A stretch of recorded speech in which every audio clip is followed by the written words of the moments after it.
1 minute, 30 seconds remaining.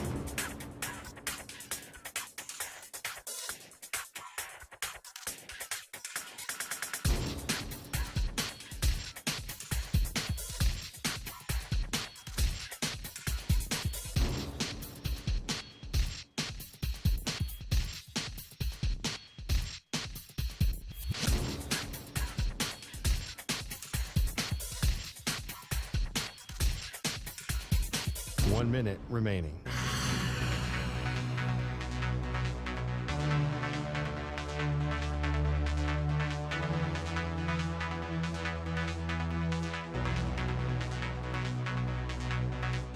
Forty-five seconds remaining.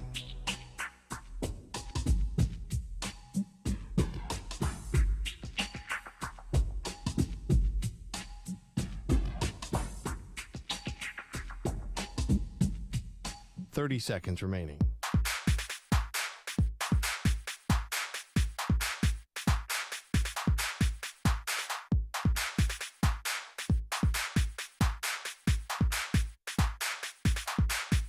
Fifteen seconds.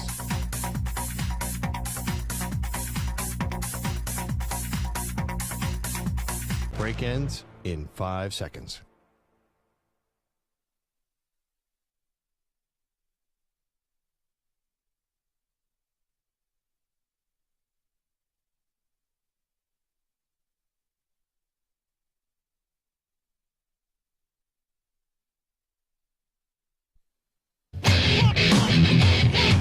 He's live. He's nationwide on CBS Sports Radio. This is the Zach Gelb Show.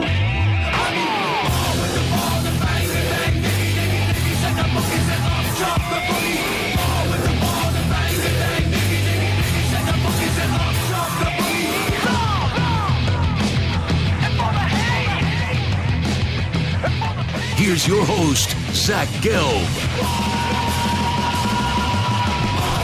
Live from the place you'll get not over ostentatious studios of CBS Sports Radio here in beautiful New York City, sitting on top of the 10th floor of 345 Hudson Street. Welcome on in to what is a Thursday edition of the Zach Gelb Show across all great local CBS Sports Radio affiliates, Sirius XM, Channel 158, the free Odyssey app, and of course streaming on YouTube, youtube.com/CBS Sports Radio. 855-212-4CBS is number to jump on in, 855-212-4227, and you could always get at me on Instagram, where I'm straight flexing, or via the good old cesspool of Twitter, at Zach Gelb. That's ZACHGELB. I got Moist Mike. I got Stuart Kovacs. They're all rocking and rolling with me until we say goodbye to you at 6 p.m. Eastern, 3 p.m. Pacific. We'll have 3 guests today. Darius Robinson, the Missouri defensive lineman, who is projected to be anywhere from a first to a second round pick. We will be joined by Kyle Tucker, who covers the Kentucky Wildcats for The Athletic.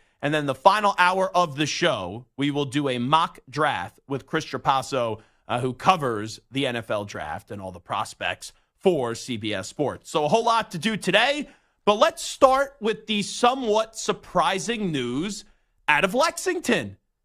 I kind of thought yesterday we were going to get an announcement that Scott Drew was going to leave Baylor and he was going to be the next head coach of the Kentucky Wildcats. Well, earlier this morning, we got the big-time news that Scott Drew has informed Kentucky and has informed Baylor that he will remain as the head men's basketball coach of the Baylor Bears. So, Scott Drew is out, and now, when you look at this past hiring cycle, I can understand Scott Drew saying, yeah, I don't want to leave Baylor for Louisville. I could get that one. But when you don't leave Baylor for Kentucky, that's now the end of at least me seriously considering Scott Drew one day leaving the Baylor Bears. And I understand the emotional attachment that Scott Drew does have to the Baylor Bears. I am fully cognizant of the program that he took over and how it was in peril because you had a player murder another player, and no one ever thought Baylor was going to be successful again. And all Scott Drew has done has pumped out pretty much 20-plus win seasons. And oh, yeah, by the way, he won a national championship in Waco, Texas. So with how long he's been there, with how in a sports term he is a godlike figure for the Baylor Bears, and he doesn't have a lot of pressure on him, and he could be the coach there until he no longer wants to be the coach there, I could see why he elected to stay.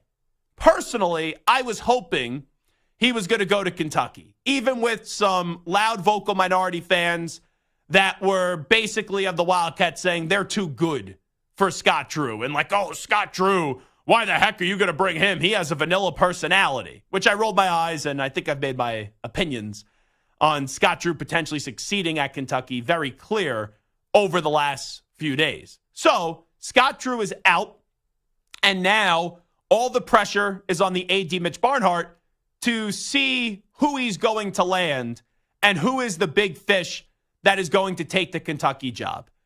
See, because of my interaction with Big Blue Nation over the last few days and how Twitter is now wired with the algorithms, I have seen so many Kentucky accounts that I didn't even know existed before this week just pop up on my timeline. And in the last 3 or 4 hours, there was a serious momentum push from Big Blue Nation about Dan Hurley landing at Kentucky. Now, let me be clear, and I have laughed at this notion from the start. There is a difference in wanting Dan Hurley and then actually getting Dan Hurley. I've always thought there was a big, fat, 0 chance that Dan Hurley was going to leave UConn after back-to-back championships to take a job even as prestigious as the Wildcats of Kentucky are. But there was this idea that Mitch Barnhart was going to at least make him say no to his face, and they were going to offer him a king's ransom, a ridiculous contract. Well, any idea of Dan Hurley taking the UConn job or taking the Kentucky job can be laid to rest. Because Matt Norlander, who covers college basketball for CBS Sports, just tweeted this out. There was little doubt as is, but this is final. Sources just told CBS Sports there is a 0% chance Dan Hurley will leave UConn for Kentucky. It's not happening. Hurley is staying in Stores with a deserved big pay bump coming for him plus his staff. The UK's search continues. And not the United Kingdom. We're talking about the University of Kentucky. So, where do you go from here? And I think the AD has not been talked about enough nationally, the longtime AD. He had a bad, ugly relationship, especially towards the end, with John Calipari. I understand that it's probably the best thing for Kentucky to bring in a new coach. But when you basically force Cal out or made Cal realize, and I know Cal left for Arkansas, that this was not going to have a good ending in Lexington, you have to deliver on a big-name coach. You have to deliver on a coach that's going to be met with universal praise.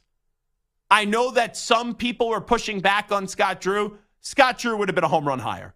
Scott Drew would have been an A+++ hire. Nate Oates would have been an A+ hire. Both of those guys would have been perfect. Obviously, Dan Hurley would have been the creme de la creme name. Jay Wright would have been the creme de la creme name. Those two guys. Jay Wright was never taking the job. Dan Hurley was never taking the job. Nate Oates has already made it clear he's staying at Alabama. And now we know Scott Drew is staying in Waco, Texas. So, I could be like every other Tom, Dick, and Harry, and I could sit here and talk about Billy Donovan. We all know Billy Donovan is interested in the job, I think. Doesn't mean he's going to take the job, but when you do this, and I could say this now, for as long as I have, I'm pretty good in dissecting coaches speak. And when I heard Billy Donovan the other night before the Bulls played the Knicks talk about the Kentucky job for 5 minutes and talk about how happy he is in Chicago and how committed he is to the Chicago Bulls for right now, you didn't really believe, or you didn't emphatically hear him say he won't be the head basketball coach at Kentucky. Now, there are some tricky parts of this. Number one, it's safe to say you could argue it's a better lifestyle to be an NBA head coach now than a college basketball coach. Fully agree with that. Number two, Billy Donovan is going to be in the play-in tournament. The longer and longer you wait with the transfer portal, name, image, and likeness, and the window closing and all that stuff, it makes it complicated to form a really good team, even with you being Kentucky, especially when you know Cal is going to be plucking from the guys that he was supposed to be bringing into Kentucky now when Cal literally does not have a roster at Arkansas. So you have to not rush a decision, but you do have to move rather quickly. And I'm okay waiting for Billy Donovan, but you can't be left at the altar. Like, if you're going to wait for Billy Donovan, Mitch needs to know that Billy is taking the gig. Even if he doesn't say it publicly, you need to be assured privately that if we wait for you, Billy, you're going to take the gig. And I don't know if Billy Donovan will take the gig. I don't. I think he's interested, but I don't know if he will actually take it. Personally, I hope he does.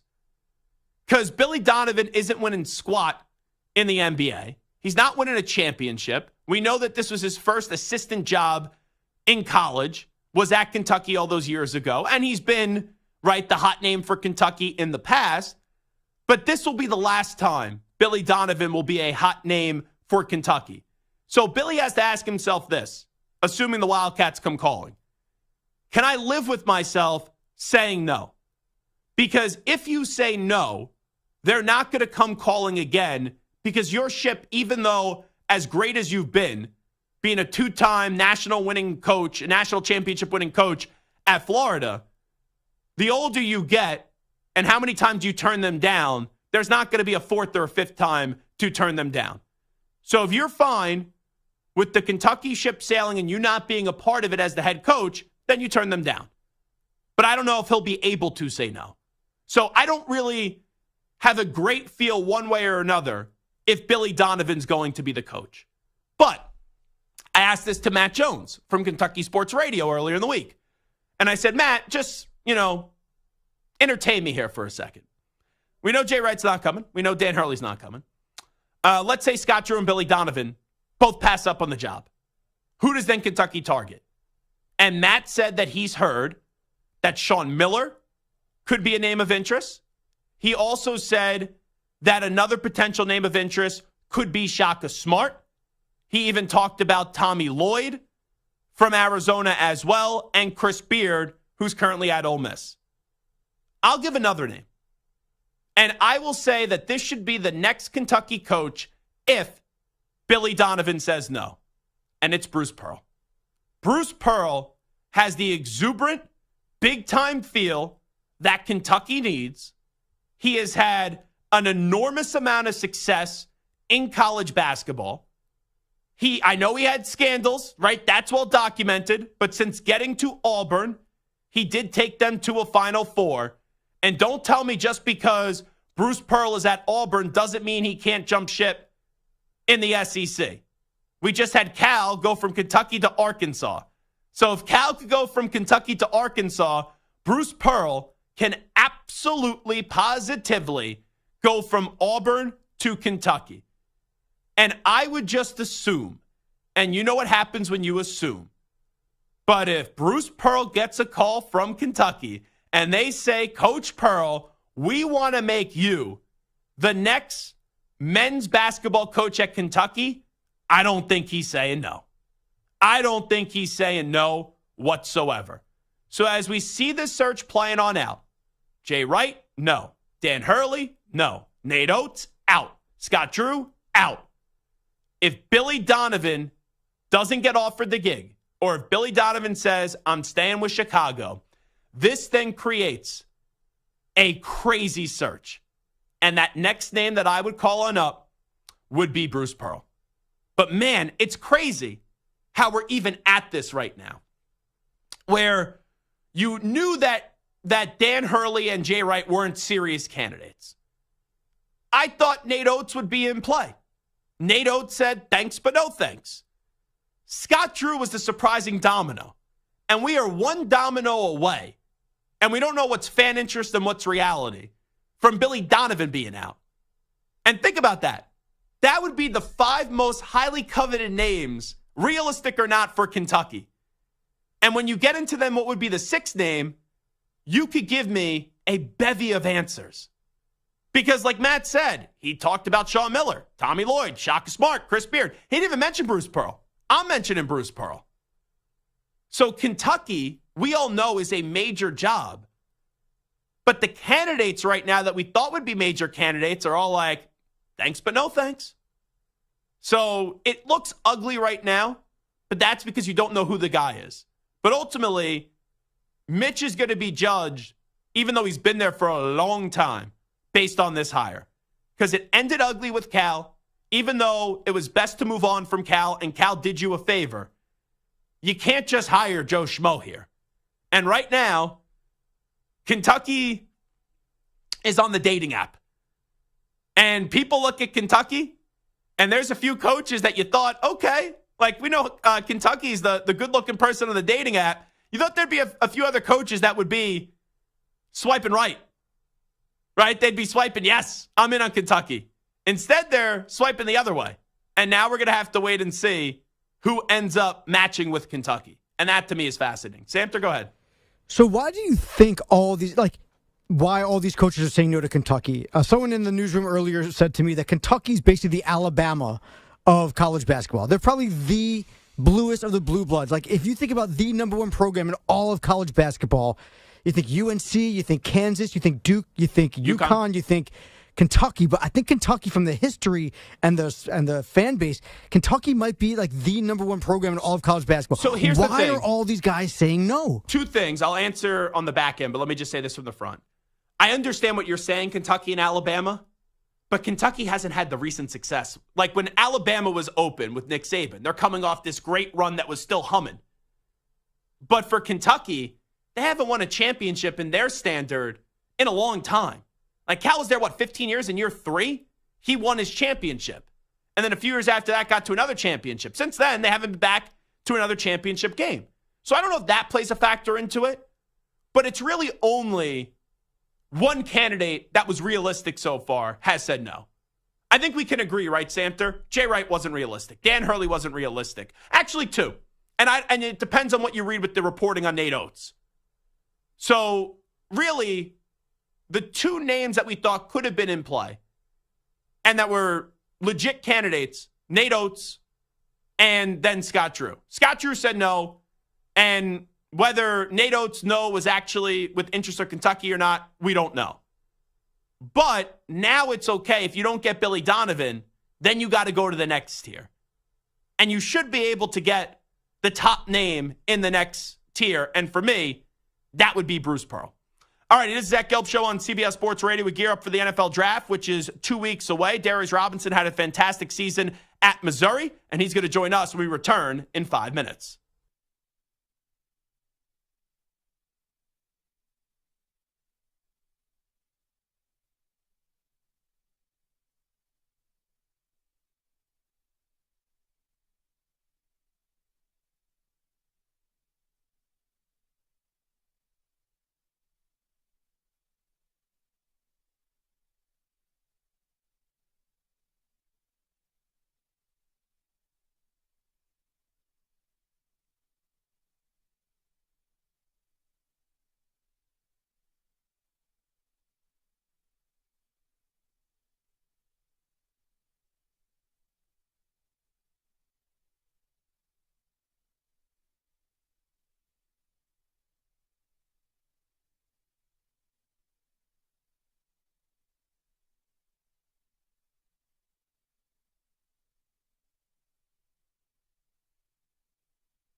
back to the Zach Gelb Show.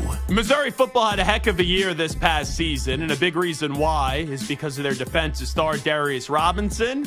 And the NFL draft, which he'll be a part of, is now 2 weeks away.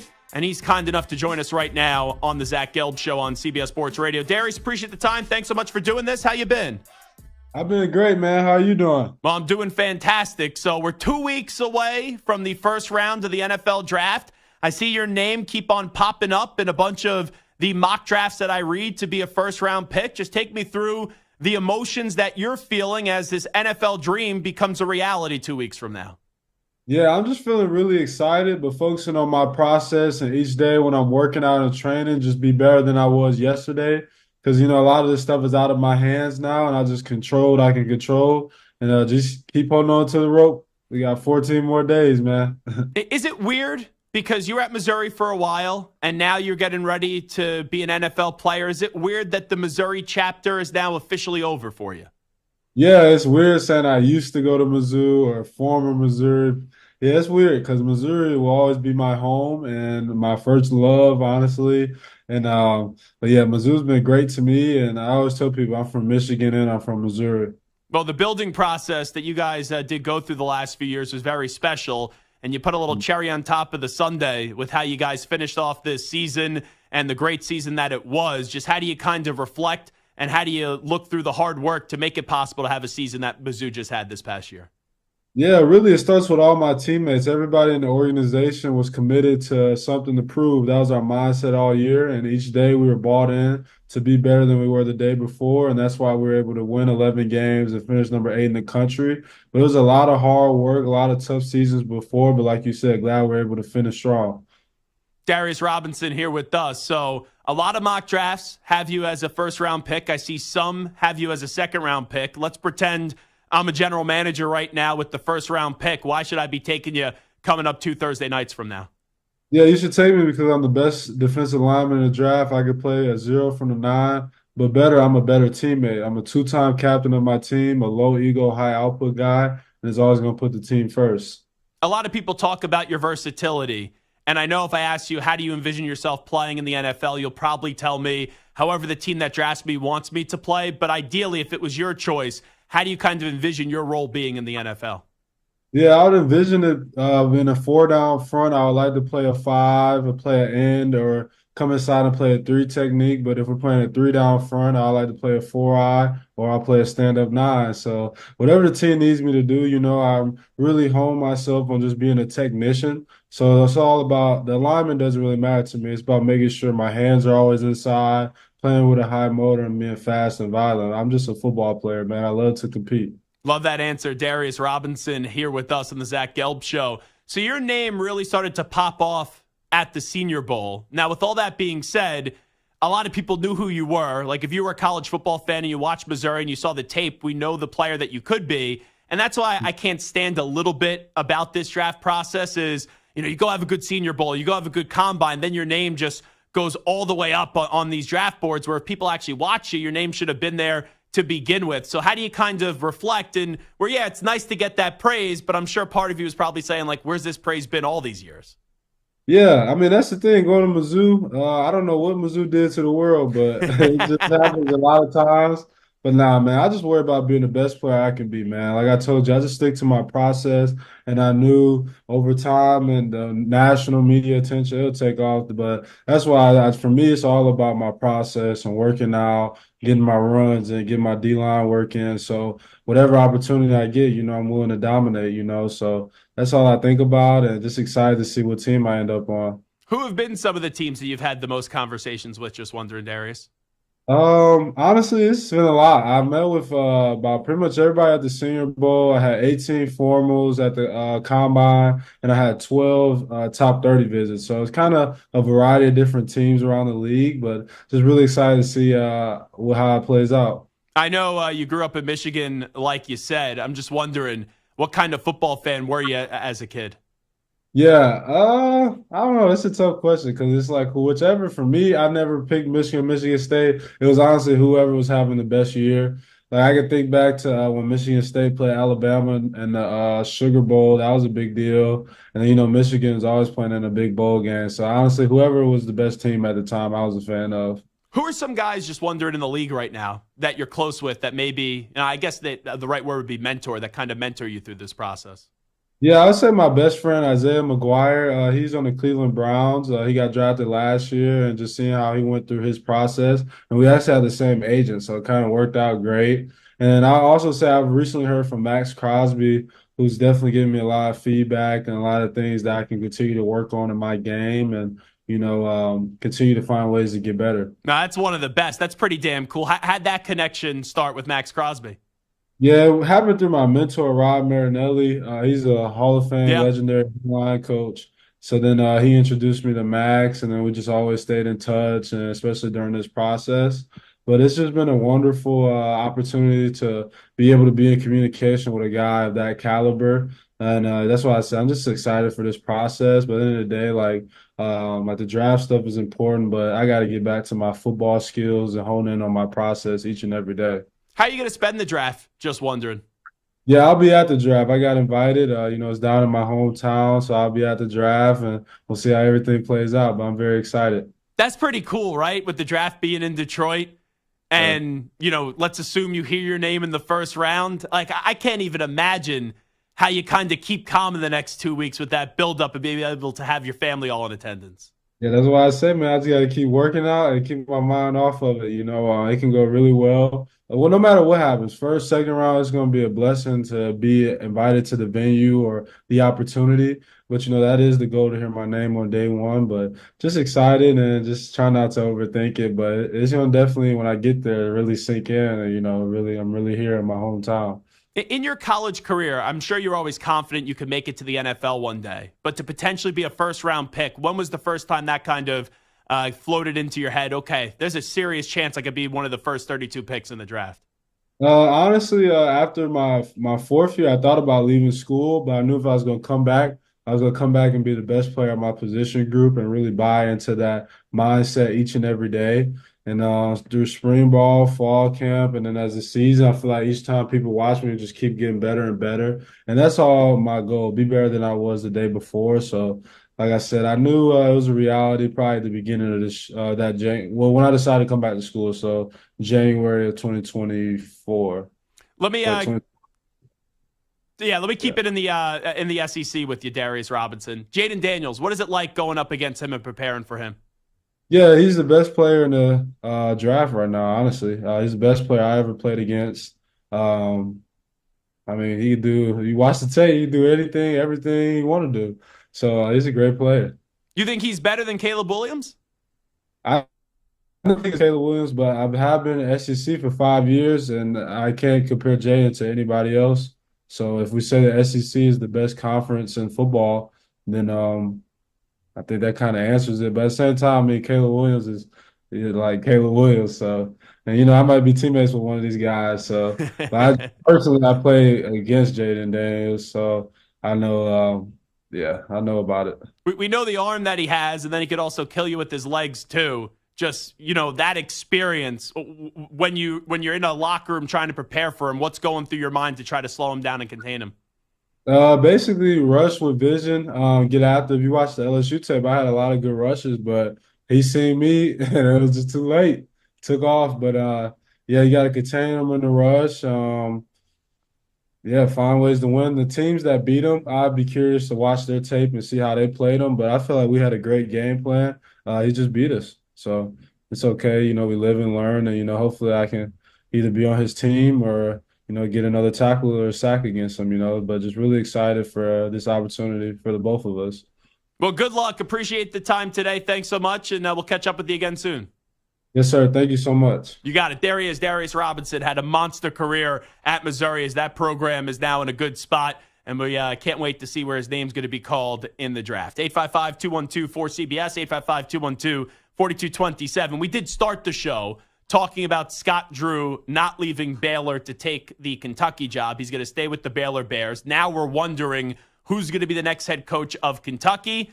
A lot of people will turn their attention to Billy Donovan. If Donovan isn't interested or they don't want to wait, with knowing that it won't be a Jay Wright, it won't be Dan Hurley, it won't be Nate Oates, and now it won't be Scott Drew, I suggested that Kentucky should place a phone call to Auburn's coach, Bruce Pearl, and try to pluck him from within the SEC and make him the next head coach of the Wildcats. Let's go to Oliver in Texas. He's next up on the Zach Gelb Show on CBS Sports Radio. Oliver, what's happening? Hey, Zach, thanks for letting me on. So I'm a Baylor grad, so it's been quite a tumultuous 48 hours, I guess you could say. But I'm just intrigued because it seems to me that Scott Drew has been ingrained in the Waco community for 2 decades plus.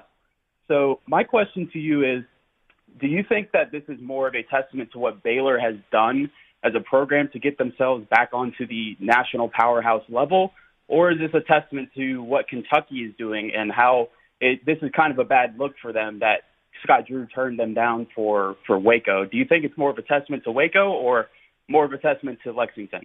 I haven't thought about it that way. I don't think Scott Drew didn't take the job because he looked at Kentucky and was like, it's Kentucky. Like, I think Scott Drew, with the basketball family that he comes from, understands the rich tradition and the powerhouse that is Kentucky. Like, when Louisville was available, even though Louisville has a rich tradition, they're not in a good spot now. I never thought Drew was seriously going to consider Louisville. I thought if he was ever going to leave, it would be for Kentucky. So I guess to answer your question, and thanks for the phone call, Oliver, I would say that it's probably more so of a positive about what Scott Drew has been able to do at Baylor, and the circumstances that he took over were, once again, you had a player murder another player. Like, that job was in the worst spot it could be.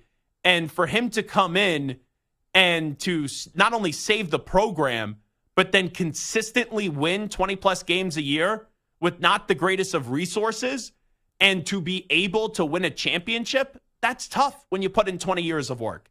And not everyone goes and just takes the biggest bag of cash and goes to the biggest job that they can. So he's so ingrained in the community, right? His kids have grown up there. His family has grown up there. And he's a legend there.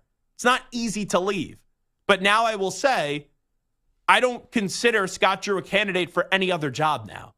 Because if you're not leaving Kentucky, leaving Baylor to go to Kentucky, then you're never leaving.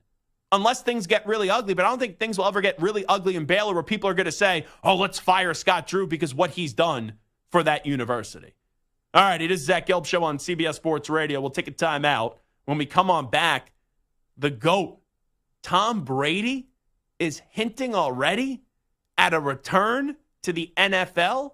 Yeah, that's right. We got audio for you. We'll play it for you on the other side. Update time first, though. Here is Dexter Henry. CBS Sports Radio. Sports Flash. All right, thank you, Zach. This one's sponsored by Progressive Insurance. Drivers who switch and save with Progressive save nearly $750 on average. Call or click today and find out if we could save you hundreds on your car insurance. O.J. Simpson's family announced this morning that he has passed away at the age of 76 after a battle with prostate cancer. The Hall of Fame running back had a controversial life following charges in 1994 that he killed his former wife and her friend. Simpson was acquitted of those charges and later found liable in a separate civil trial. Let's check in on the Masters, which got off to a late start today due to inclement weather. Right now, through 15 holes, Bryson DeChambeau sits atop the leaderboard at 5 under. Ryan Fox is in second, 1 shot back. He's played 12. Tiger Woods, he'll get his first round started in a little bit. Tee time for Tiger at 3:45 Eastern on the diamond. The Mets, they continue their series with the Braves down in the ATL, and right now the Mets all over the Braves 12-4. That one going to the bottom of the 8th inning. In the bottom of the 5th inning, the Royals all over the Astros 9-1, and top 4, the Athletics with a 1-0 lead over the Rangers. 2 games postponed today: Brewers at the Reds and Twins at the Tigers. I'm Dexter Henry. Hey, it's Amy Lawrence. Be sure to listen to CBS Sports Radio at home. Just ask Alexa to play CBS Sports Radio.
Now back to the Zach Gelb Show. This portion of the show is sponsored by the new Hyundai Tucson, available with complimentary class-leading Blue Link Plus. Now it's easy to use your phone to control your Tucson. So Ipe Mizuhara, the longtime, now former interpreter for Shohei Ohtani, has been charged with stealing more than $16 million from Shohei Ohtani, according to federal investigators. According to federal investigators, Shohei Ohtani had no knowledge of any of this. So here is some more from front office sports. We'll get to the Brady sound in just a second, but I just want to get this out there. Ipe Mizuhara's account placed about 19,000 wagers between December 2021 to January 2024. According to the complaint, the average wager was about $12,800. His largest wager was about $160,000. The smallest wager was $10. See, he's like us all. We've all placed some $10 bets. The total losing bets, everyone's seated right now. Stu seated, Samter seated, I'm seated. The total losing bets for Ipe Mizuhara, $182.9 million. I sound like Dr. Evil there for a second. And the net losses were $40.7 million. This is crazy. And you know what's still nuts to me, Samter? The FBI went out of their way to say and make it clear that Shohei Ohtani had no involvement in this. Now, I have not read the entire story. But can I just ask a simple question? How? How didn't Ohtani not know about any of this? And for Major League Baseball, since this is now the information that the money was actually stolen from Ohtani, did you hear that exhale let out of New York City? That was from Rob Manfred. He is so happy because I would have loved to have seen Rob Manfred try to continue to put Ohtani on the field if Ohtani knew. And if any bets on Major League Baseball were being placed, and if this pressure was really turned up on Rob Manfred, I would have loved to have seen him stutter through an entire press conference and just have verbal diarrhea coming from the mouth with Rob Manfred, because he is a terrible, and I mean a terrible commissioner, and as we know, a public speaker. But I don't know, maybe I'm naive here, Samter. It seems like from a sports standpoint and from what we care about, and Ohtani's involvement and will he be able to be on the field, it seems like this story practically, from our coverage standards, is pretty much over with. And it's wild how quickly we found out about this story and how serious this story was. And the big question was always Ohtani's involvement. And now it kind of seems from a sports perspective, poof. Yeah, we react to it. Yeah, it's a compelling story. But does anyone at the end of the day actually care from a baseball standpoint about Ipe Mizuhara? And also, how is not a single bet placed on Major League Baseball? That to me is still the crazy part. You were in this much debt, and I haven't read anything that said that he has bet on Major League Baseball. So I'm assuming that's still true. But you were in this much debt where you had to allegedly steal $16 million from Shohei Ohtani, or more than $16 million. And if you're trying to chase bets to try to get you back into the green and into the clear, you wouldn't bet on something that you're around every day? That to me is the crazy part of this entire story, Samter. Yeah, it's hard to believe it. Maybe the fact that this report is coming out from the government as opposed to from MLB makes it slightly more believable. But it really I have to take it for what it is. Like, yeah. I don't see why the feds would lie here. I don't see why the feds would cover up for Major League Baseball or Ohtani or Mizuhara. Exactly. So it feels more believable, but it also still feels unbelievable. Yes. Right? 100%. Like they put were it this way. close. They spent so much time together. I know that, you don't know everything going on in the people that you're close with, but you know enough that if this is happening, something's going on. Well, and it's just the fact that Ipe came out with that initial story, then backtracked. Yeah. After speaking to Ohtani's people, it feels very questionable It about feels what shady. Ohtani knew and did not know. Mm-hmm. But here's the thing. Like, I understand these two were considered like best friends. And I know we don't consider each other best friends, but we have a very good relationship professionally. And then, we're also friends. So it would be like, with how much time I spend with you talking about the show, either in person or via text messages or things like that. If you were in a situation, Santa, where you were $16 million in debt, or you had to take $16 million is the way to say it, from me, and so, first off, I would know because A, I don't have $16 million to give you, but let's just pretend like we did. And, I didn't have someone checking my finances, but just from an emotional state, being around someone that knows they have this hanging over their head, how Ohtani never asked about it, or how Ipe never just blew some steam off his chest about what's going on. Like that, from a human standpoint, that's what makes it unbelievable. Because, we've all gone through crap, right? And how many times, Samter, have I said things to you in passing, or you said things to me in passing, but personal things? And even if you don't give the whole information, if Samter walks in here in a bad mood or something happened at Samter's home or something like that, it's not that difficult to understand something is up, even if Samter didn't say, hey, here's X, Y, and Z. And when you have to go to the lengths to steal from the guy that basically gives you your main source of income, because without Ohtani, you don't have this job, and Ohtani never realized something was up, or just even Ipe Mizuhara never said something to him, I just don't understand how that's possible. I don't. And when you go through the tracking of the money, anything, and how much he allegedly stole, it's crazy. And even though I have to trust the federal investigation, it is surreal to me. And you're right, it's not believable, but the information is the information that Ohtani has been totally cleared in all of this. So I guess that's the dead end of this story now. And if there's more information, we'll give it to you. But from a sports consumer standpoint, man, all the air has been let out of this balloon. So here's a question. Coming from our standpoint in the media and wanting to fill time and talk about interesting things, are you happy that this story ended up being kind of a dud? Yes. Or are you disappointed that it kind of fell flat and now we're just kind of done with it? Well, and I said this from the start, the only time that this story would overtake the sports world is A, if Ohtani knew, and if they were betting on baseball. So from everything I read, they weren't betting on baseball, and Ohtani had no knowledge. So for me, this story goes away. And now we could get back to watching Ohtani's greatness and not having this cloud over it of what is genuine and then what was misleading to us.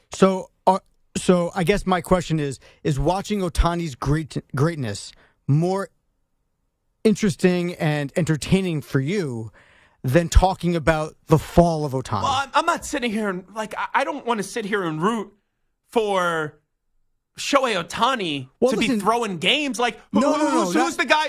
Porter? What was his first name? Porter. He's irrelevant. But when there's something out there where the unders on his points, and it was the most action, and a lot of people are betting on his unders, it's a compelling story. But I don't sit there and say, oh, I hope that this guy was talking to X, Y, and Z and he was throwing games, because that ruins the integrity of sports. I can't sit there, even though it'd be fun to talk about. Yeah. I can't sit here and say that's what I'm rooting for. And not necessarily that he was throwing games per se, but just that maybe No.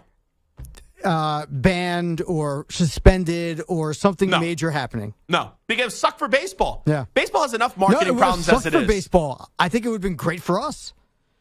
I see. That's where a lot of people have distrust now with the media, because I don't root for the negative story. I don't sit here and say, yeah, let's have Ohtani involved in this gambling scandal. So I'm not going to continue that part of the conversation. Anyway, let me get to Tom Brady. He was on Deep Cut with Vic Blends, and this is Tom Brady about maybe returning to the NFL one day. Let's say one day there's a situation, right? Maybe it's the 49ers, maybe, heading to the playoffs. Offense is great. Patriots, somebody, Raiders, look, could be, you never know. God forbid somebody goes down. Would you pick up that phone? I'm not opposed to it. If they would, I don't know if they're going to let me if I become an owner in the NFL team, but I don't know if, I don't know. I'm always going to be in good shape, always be able to throw the ball. So to come in for a little bit, like MJ coming back, I don't know if they let me, but I wouldn't be opposed to it. Well, here's the part where they wouldn't let you. If he ends up becoming a minority owner of the Raiders, they would not let him return to play quarterback. The other owners would not approve of that. But here's why I call, as the kids would say, cap on Tom Brady. He was offered and seriously pursued by the 49ers, his hometown team, this past offseason. I know it would not have been, oh, you just parachuted in December. He would have had to play the full season. But if you didn't take it then, that makes me think you're actually done. And who knows? I thought he was sarcastic. Remember that audio that we played a few months ago when he was like, yeah, I was about to make a return, and then my friends threw me a surprise retirement party, and my family did. And once you have the surprise retirement party, you can't come on back. I thought that was in jest. Maybe it wasn't. But come on, Brady. You throwing out the Patriots? You throwing out the Raiders?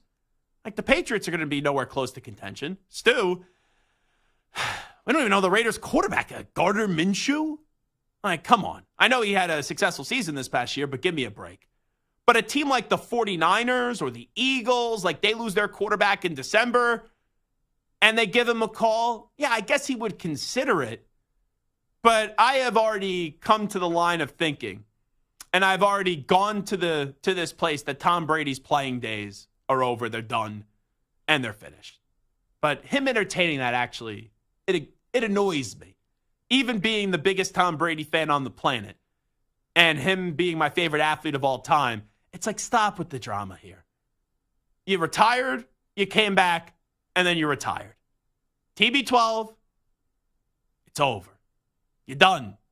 The playing career is over. Fox, broadcasting, and maybe becoming a minority owner of the Raiders.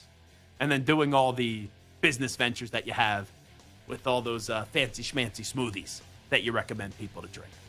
It is Zach Gelb Show, CBS Sports Radio. Kyle Tucker, who covers the Kentucky Wildcats, will join us coming up in about 25 minutes. When we come on back, why Caleb Williams and Jaden Daniels need to be the first and second pick in the NFL draft.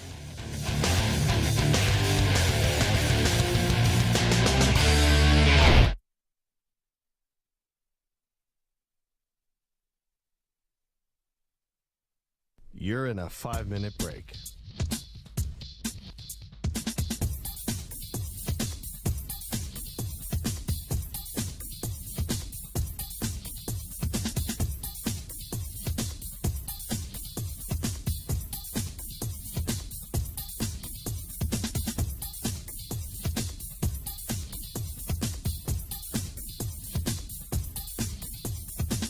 Four minutes, 30 seconds remaining.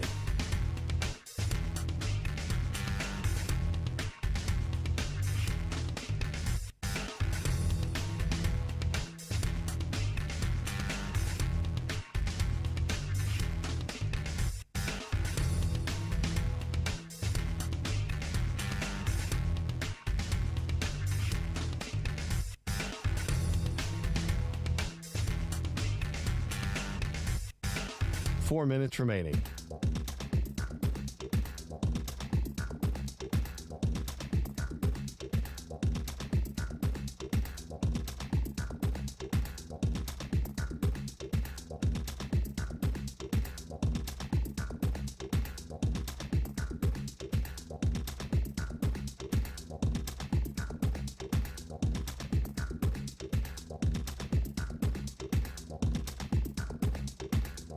Three minutes, 30 seconds remaining.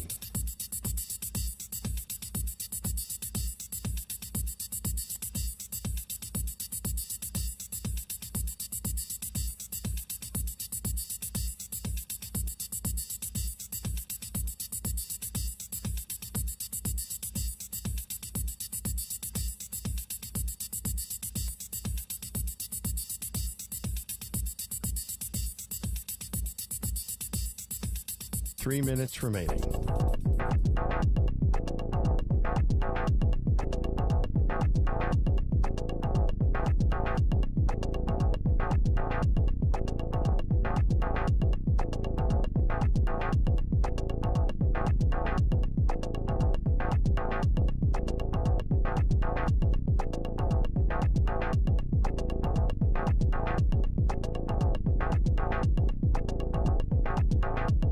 Two minutes, 30 seconds remaining.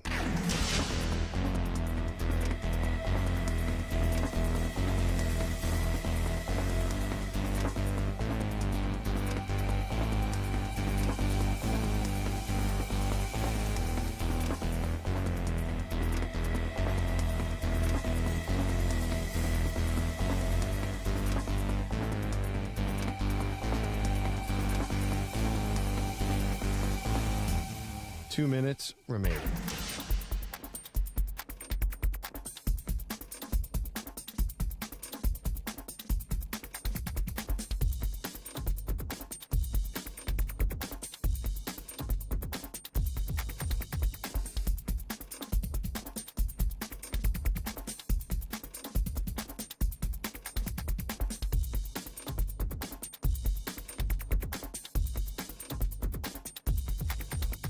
One minute, 30 seconds remaining.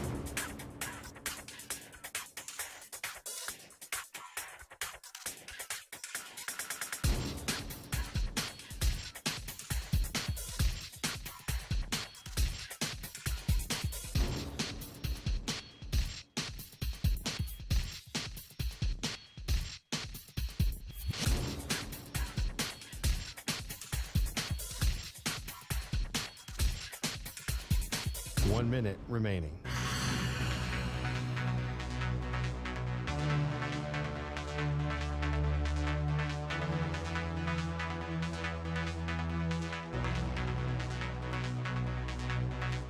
Forty-five seconds remaining.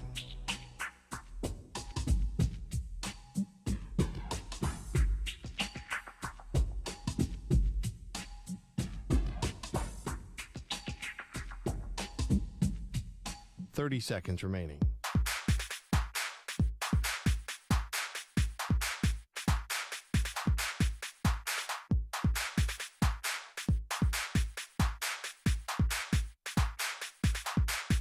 Fifteen seconds.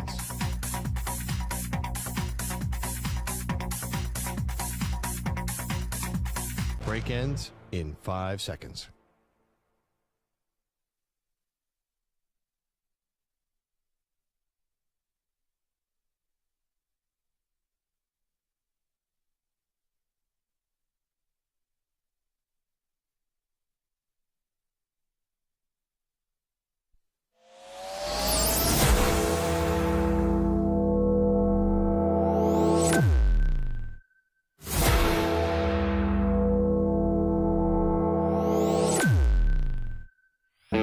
He's live. He's nationwide on CBS Sports Radio.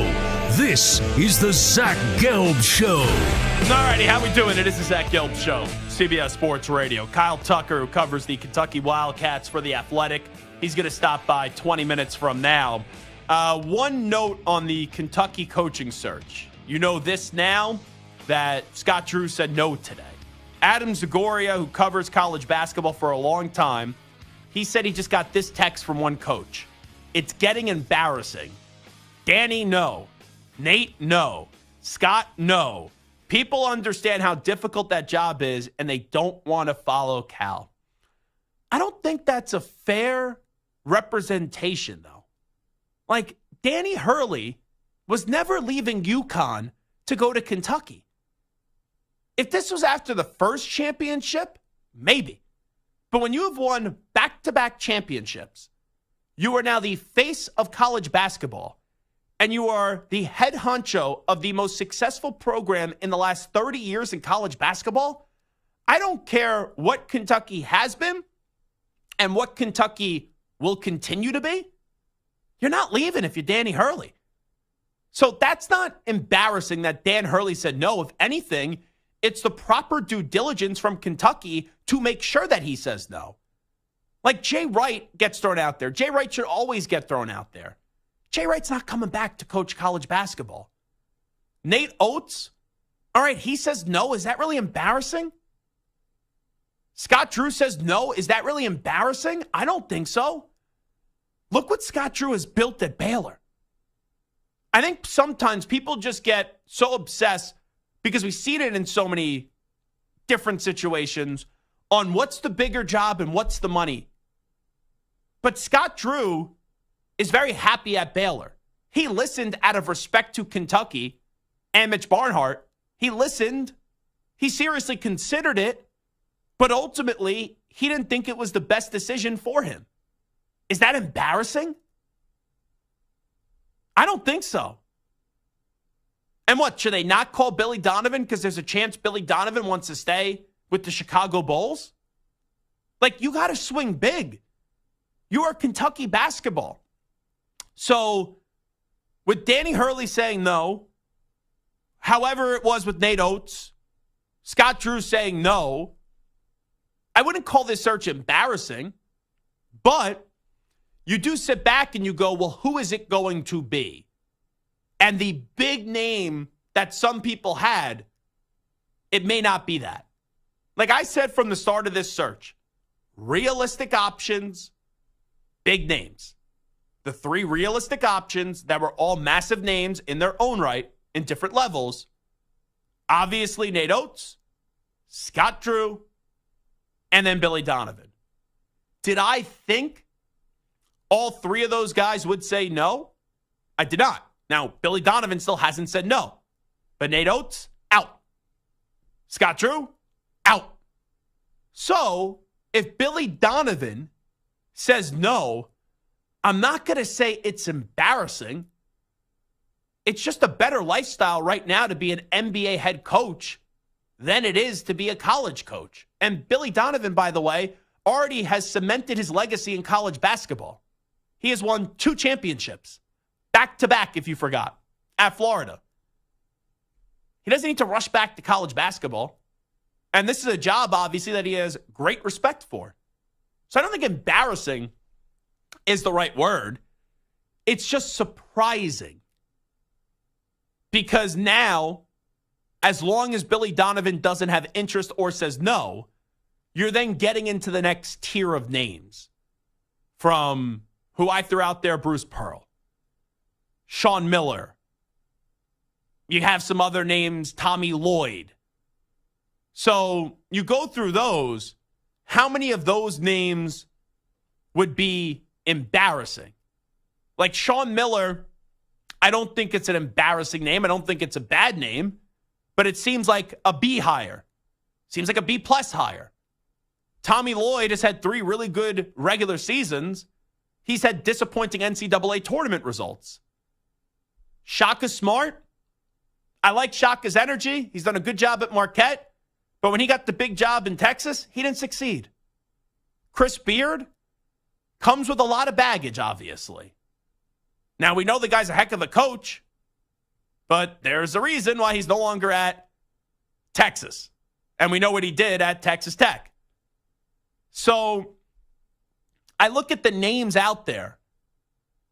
You hire Bruce Pearl, I think that's met in a positive way. You hire Sean Miller, I don't think fans are jumping up and down, but I can't say it's a bad hire.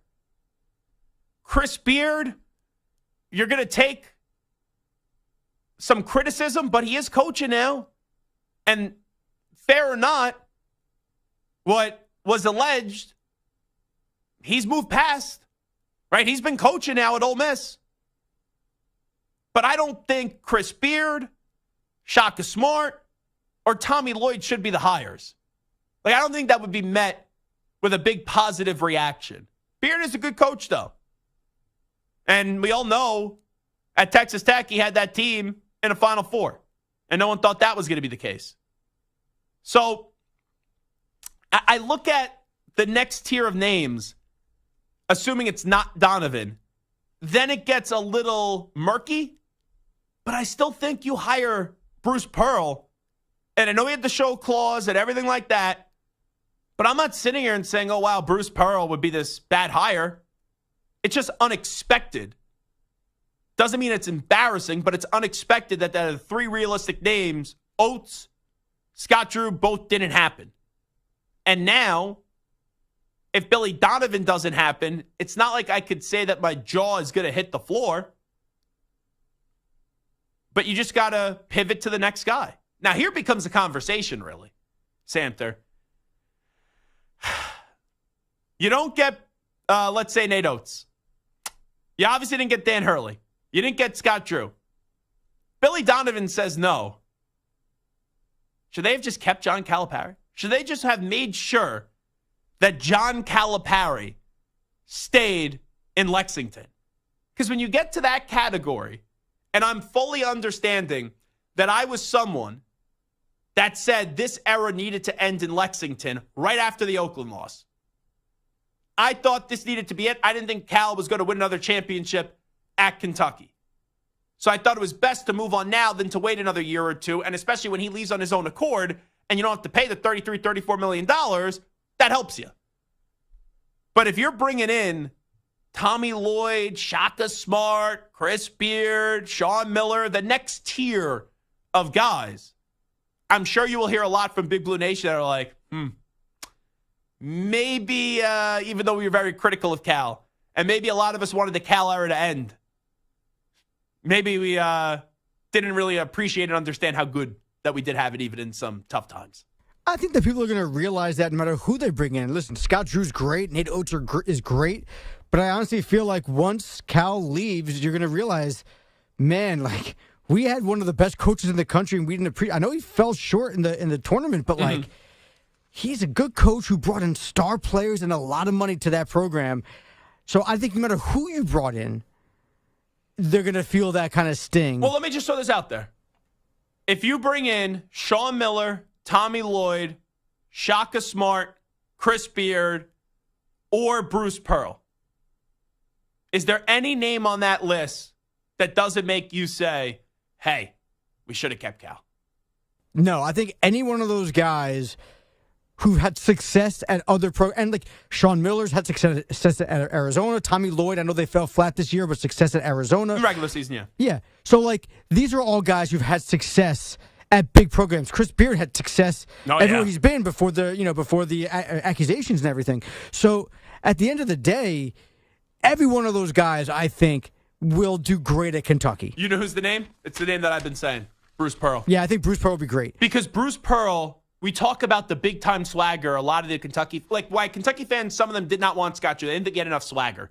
They didn't think he had enough of wanting to be the man and being the face of the entire operation and the biggest name right in the state. Bruce Pearl would embrace that. And not only that, he was winning at Tennessee. I know you had the scandals. Then goes to Auburn, took them to a Final Four. Like, if he could do that at Auburn, why can't he go win 2 more games at Kentucky and win a national championship? Would you think Bruce Pearl is a better name than Billy Donovan? Now, on the surface, you're like, oh my goodness gracious, what are you talking about? Billy Donovan's won 2 championships and is considered a great college coach. Billy Donovan also hasn't coached in college basketball since, 2015? So in this new era of name, image, and likeness, would Bruce Pearl be a better hire than Billy Donovan? I don't think off name reputation, and I do think they should explore Donovan first, but if you want to look pound for pound in the year of 2024, who would be a better hire? I do think it's Bruce Pearl because he has navigated the new landscape of college athletics that's still changing. So that's where I'm at on that. How about yourself? I think it would be close. I think Billy Donovan's still a bigger name, especially being around some of the guys that he was around at OKC, being around some of the biggest pros. Maybe you can bring them in as recruiting tools or something along those lines. But the other name that I keep coming back to that Debbie Antonelli told us earlier was Brad Stevens. And I would love to see Brad Stevens get back to coaching. But you brought up a great point. And the more I'm looking at Twitter, they just signed Drew Holiday to this big extension. Mm-hmm.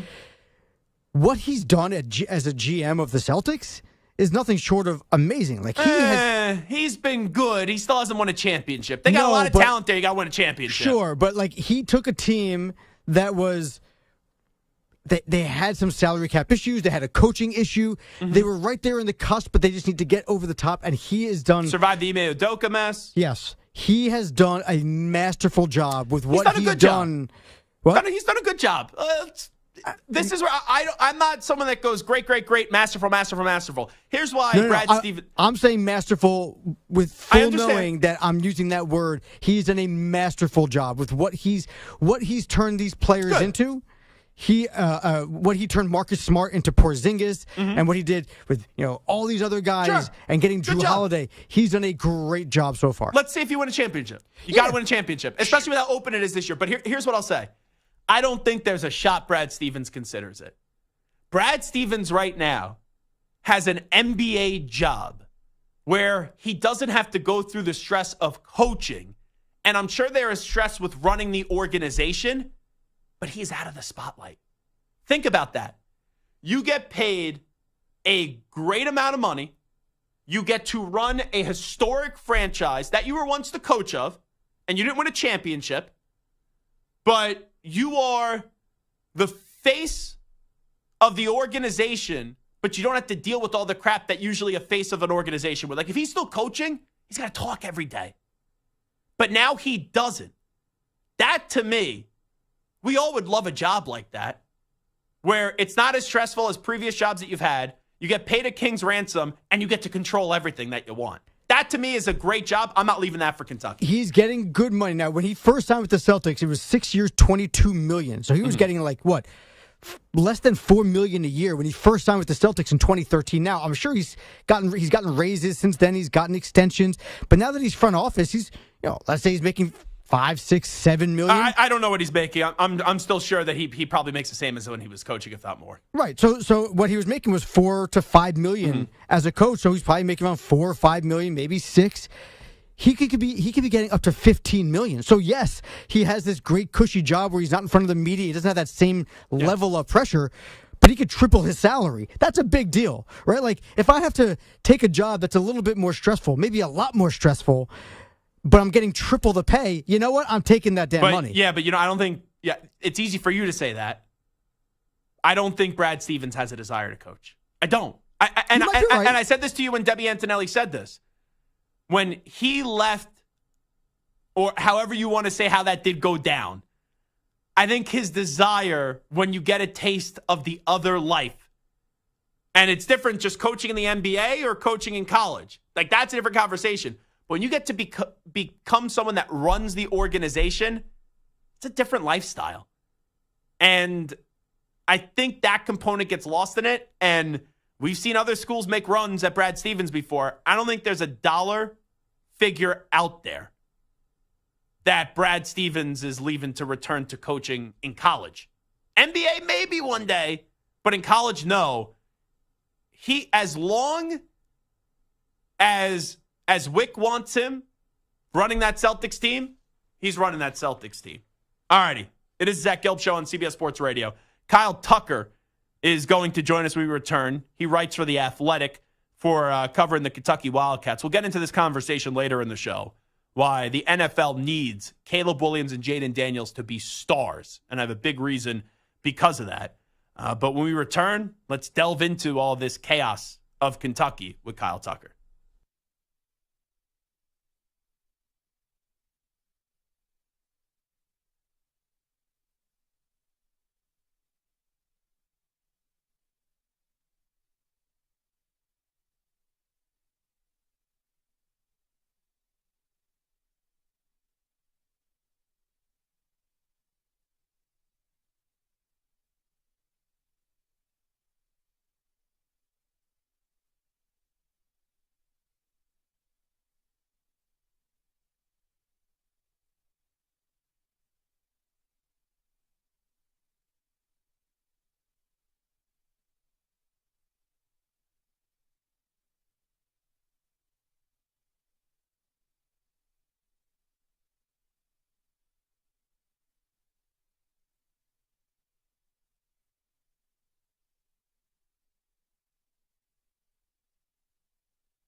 Now back to the Zach Gelb Show.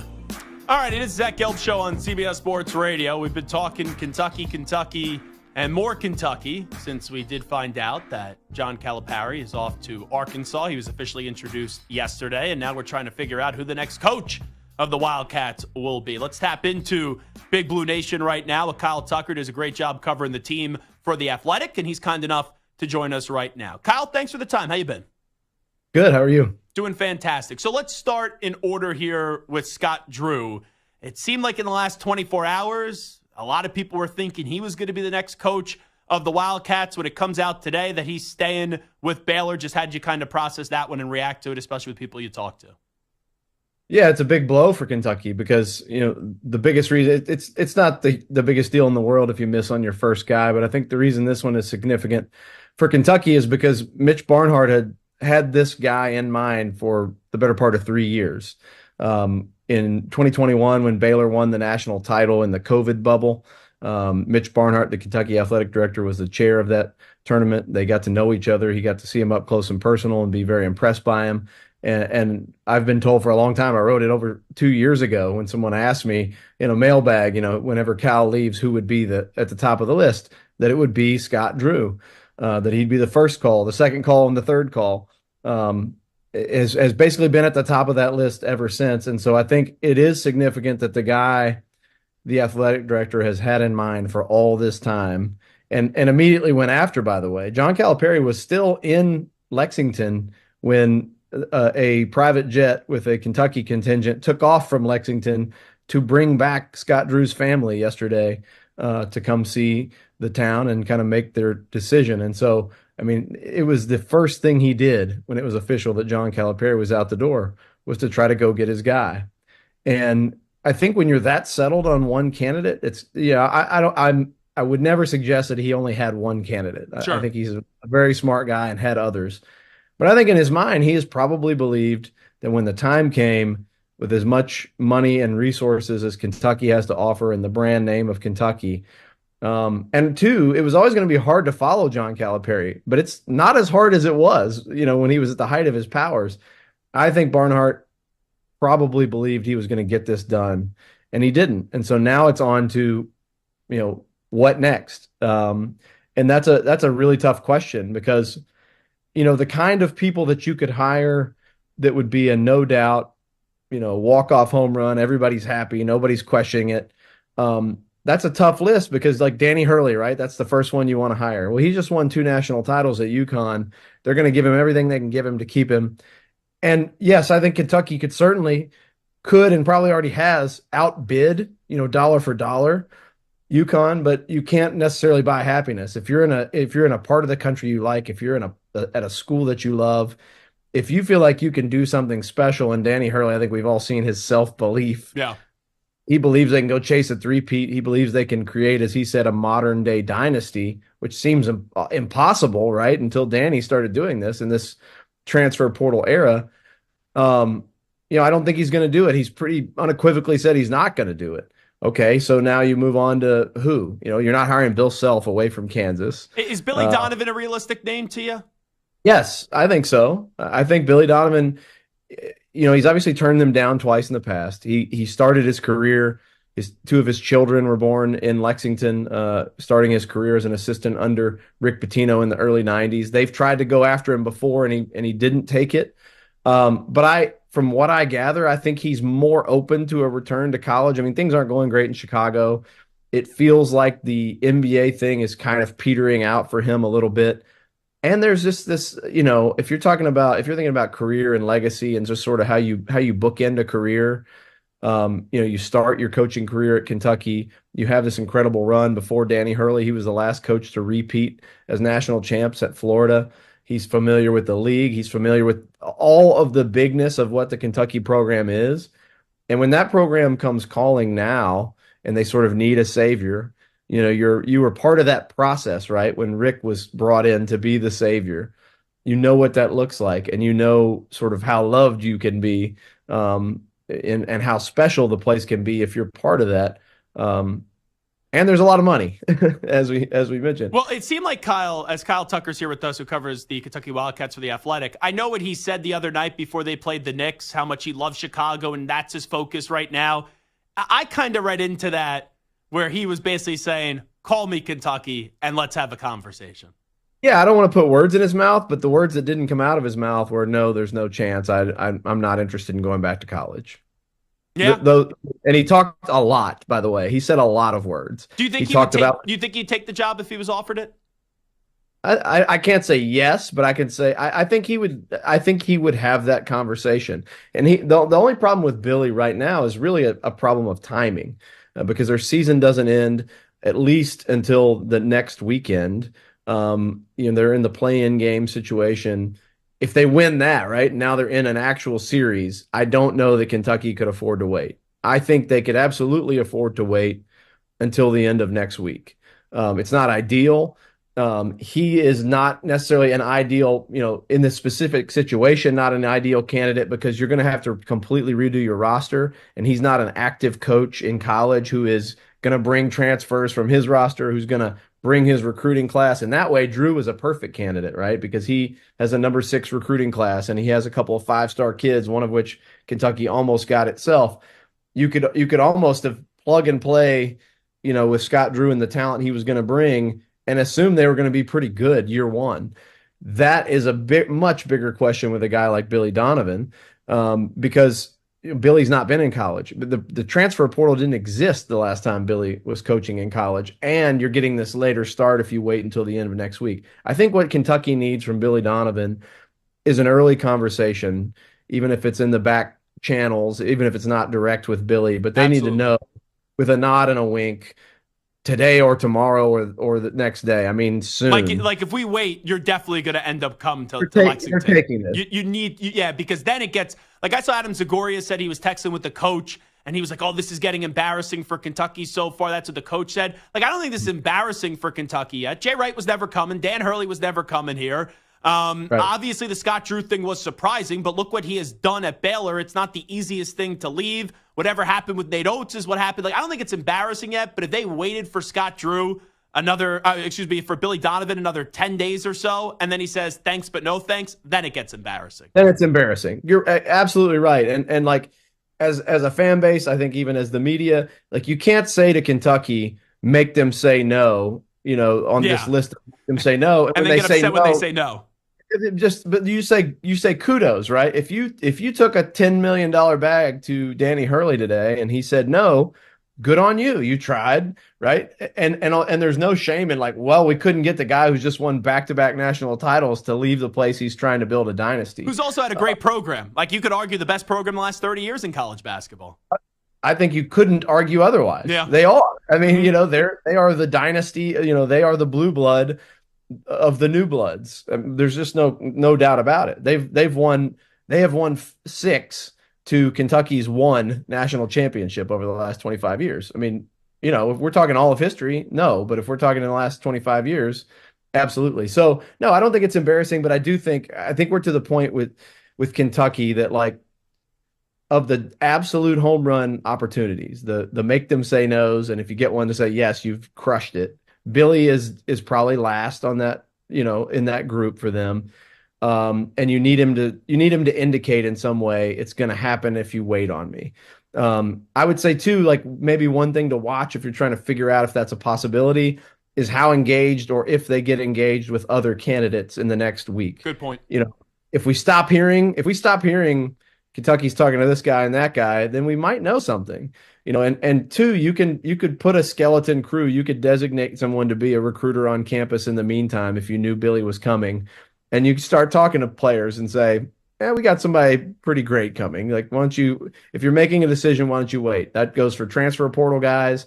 That goes for recruits. I think you would say to some of those 5-star recruits who have decommitted from Kentucky, hey, if you wanted to actually play for the school, and I think most of them go to play for the coach. I think most of them are going to go with Cal to Arkansas. But you have a chance, I think, if you get a nod and a wink from Billy Donovan, that you have somebody in that recruiting office start making phone calls. And I would also say, if I was Kentucky, I'd be willing to completely sacrifice year one to know you're having Billy Donovan for the long term. Because I would bet on Billy Donovan to figure it out, to hire a staff who knows the transfer portal, who knows all NIL, who knows the stuff that didn't exist before he got there, and then trust his ability to lead and coach and do all the other things. Like Billy is a really smart guy. He is a very respected, I would almost say general manager of a program. And I think college basketball needs a GM more than anything right now. If you're running a high level program, and Billy Donovan strikes me as that. I actually thought, when I was trying to dissect over these last few years, like what has gone wrong for Kentucky and Calipari, I thought he missed an opportunity to almost ascend to that general manager role where you are at a high level running your program and you bring in the best of the best of the best in your staff and you just kill it with thoroughness and organization and all of those things. Kentucky, I know Cal has talked about not feeling supported, has indicated that he didn't feel as supported at Kentucky, but they still spend more on basketball than anybody in America. He was making $9 million a year. His staff was making $500 to $1 million a staffer. That's enough money that if you use it the right way on the right people, you're going to succeed. And I think Billy Donovan would be a guy who could come in at a high level, figure out the right people to help him to know what he doesn't know, and in the long term, kill it. And to me, if you got that, if you knew you were getting that, you just say year one's a wash. If he scraps something together and is competitive, which you'd probably bet on Billy to do also, great. If he doesn't, I think you like your outlook in the long term future. So let's just say Kyle Tucker, who covers the Kentucky Wildcats for The Athletic, let's say Billy Donovan says, thanks, but no thanks. I've suggested Bruce Pearl then. Who's someone that you would suggest a name or two if we go through this and we know Scott Drew's not coming, no Nate Oates, and then obviously that would require Billy Donovan to say no. Where do they go after that? Yeah, it's going to be really. That's where it does get. I don't know if you say embarrassing yet, but it gets worrisome for them. I think there is one guy who breaks the fall and you still win the press conference. It would be a little controversial, but I think it would be the story of college basketball then and all through next season, and that's Rick Pitino. I think he would crawl over broken glass and molten lava and everything else to come back to what the place he's called Camelot. As I wrote today, he might be the only coach out there who could actually potentially convince Reed Shepherd to come back to school. I mean, he is very close with that family. He coached Jeff Shepherd. If you somehow got that tandem, I think every fan in the fan base would take it, every day of the week. Do you think that's realistic, though, from Mitch's perspective? Would Mitch do that? Probably not. No, I mean, he doesn't strike me as a guy that could coexist with Mitch. But if you're Mitch and this thing, and you're plummeting down the list of candidates and you have to nail it, right? You have got to hire a guy who moves the needle. Like, I just don't think you can hire some, so I was just, as before we came on, I'm engaging with some people on Twitter about Todd Golden. I'm a huge Todd Golden guy. Like, I think he's going to be excellent. I think he's one of the bright young coaches in college basketball. There's a bunch of those guys, right? Like Shirts and all, Dusty May, further down, Bucky McMillan. None of those guys, you can't hire somebody like that to Kentucky. Todd Golden has 0 NCAA tournament wins right now at 38 years old. That's not the job you give somebody in that stage of their career. But if you hire Rick Pitino and he's got 4 or 5 more years in the tank and he gets you back on solid ground, and then you keep your eye on those 4 or 5 young coaches who in 4 or 5 years are going to be ready for a job like that, that makes some sense, right? Like, as a transitional guy to get the program running right. I think there's some level of disorganization and fractured relationships and just mess, right? That was happening with Kentucky. That's a fact. It was not running like a well-oiled machine anymore. Someone like Rick would get that stuff squared away, I think. I think that's what Kentucky needs, whether it's Rick Pitino, whether it's any of these guys we've talked about. They got to get somebody in here who's just about work and getting the job done, grinding until all the details are covered. I don't think you can afford to assume that because of your name as a coach or the school's name as a brand that you're just going to win because I'm Cal and I'm Kentucky or I'm whoever and this is Kentucky, it'll win.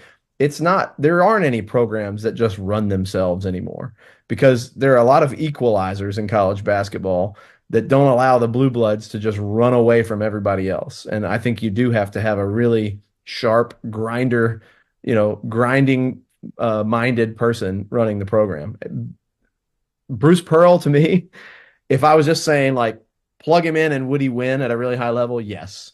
I don't know if, again, this is another guy that does Mitch Barnhart, who is sort of averse to, drama and problems and baggage, who had to be kind of coaxed into hiring John Calipari the second time after not hiring him the first time. And with Kentucky's history, are they going to hire a coach who had served a 3-year NCAA show cause? I'm not sure. I find that hard to believe. I do think he'd win. Like, no question. I think Bruce Pearl would win at Kentucky. Well, last thing I want to ask you, I only got about a minute left with Kyle Tucker. Does a great job covering Kentucky for The Athletic. We were talking about this yesterday. When Cal comes back to Rupp Arena, what the reaction's going to be. I said he would get a standing ovation, but then you mentioned the transfer portal and how many guys he's probably going to take to Arkansas. What do you think the fan reaction would be from Big Blue Nation when they introduce Cal as the coach of Arkansas when he returns to Rupp Arena? I think it's very dependent upon where Kentucky is in that moment. Like if they've cratered out, if they have, if they, are scraping by and Cal comes strutting in, if he's taken all those recruits and they're rolling, I think he gets booed. I think if those programs are somewhat equal at that moment in time when he comes back in, if people are feeling good about the future, I think once people feel good about Kentucky basketball again, whether that's this season or moving forward, once they feel like their program is back on track, I think there will absolutely be an ability to appreciate him and to honor him. I think even as it soured and there was some sadness that came, I think he's handled a lot of things poorly from a PR standpoint in these latter years, but I think he nailed the goodbye message. And his wife put out a really heartfelt goodbye message. Even in his intro at Arkansas, I think you can hear some sadness in his voice that he didn't really want to leave Kentucky, but he felt like he had to leave Kentucky. And I think people appreciate that. I think they know that he cared about it and wanted it to be great, maybe lost his way. And so I don't know if it'll happen this year. He may get booed this year. He may get booed next year. I don't know. But do I envision a day not that far off where people appreciate Cal and roar for him in there? Yeah, I think that will happen at some point. Good deal. Kyle Tucker does a great job covering all things Kentucky basketball. You can check him out at The Athletic, also on social media at Kyle Tucker _ATH on Twitter. Kyle, thank you so much. Appreciate the time and the insight. Thank you. Appreciate you having me. How about that suggestion by Kyle? Rick Pitino. I know people have talked about it if X, Y, and Z doesn't happen. And then he did say that he doesn't think it's likely because of the AD and Mitch. But, man, I'm coming home. Coming home, tell the world that I'm coming home. Or who said you can't go home? Maybe a little bit more better suited for the year of 2024. But let's get. I don't think we need to hear that, Zach. I don't think we need to hear any more of my singing. And there are some people right now that are like, I can't believe Gelb can't sing. Just wait till I'm at Springsteen tomorrow. Few drinks in at Mohegan Sun. I'll be singing my heart out. You were just getting the voice ready. Yeah, I was just getting. There you go. I was getting all the bad, the bad kind of tone, the unpitched version of Zach Gelb at away on the radio. There you go. All righty, we'll come on back. Update time. Here is Dexter Henry. CBS Sports Radio. Sports Flash. All right, Zach, the sports world is still reacting to the death of former running back O.J. Simpson. Earlier this morning, Simpson's family announced the Hall of Fame running back has passed away at the age of 76 following a battle with prostate cancer. Simpson played 11 NFL seasons, 9 of them with the Buffalo Bills. He won 4 NFL rushing titles, rushed for 11,236 yards in his career, and scored 76 touchdowns. Simpson was an athlete that had mass appeal in America until 1994 when everything changed, following being charged with the murders of his former wife, Nicole Brown Simpson, and friend Ronald Goldman. The former running back was acquitted of both of those murders. On the dime, in a couple of afternoon baseball games going on, the Astros and the Royals in Kansas City. Royals with a 13-3 lead in the top of the 8th inning over the Stros. And the Athletics in the bottom of the 8th inning, they have a 1-0 lead over the Rangers. Earlier, the Mets in Atlanta broke out offensively as 6 New York players recorded 2-hit games. And the Amazons, they routed the Braves 16-4. And in college basketball, Kentucky, just talked about them, will not be landing Scott Drew as their next head coach. The Baylor head coach has decided to stay put and turn down interest from Kentucky, where he was believed to be the school's top target to replace John Calipari. I'm Dexter Henry. Hey, it's Amy Lawrence. Be sure to listen to CBS Sports Radio at home. Just ask Alexa to play CBS Sports Radio. CBS Sports Radio.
Now back to the Zach Gelb Show.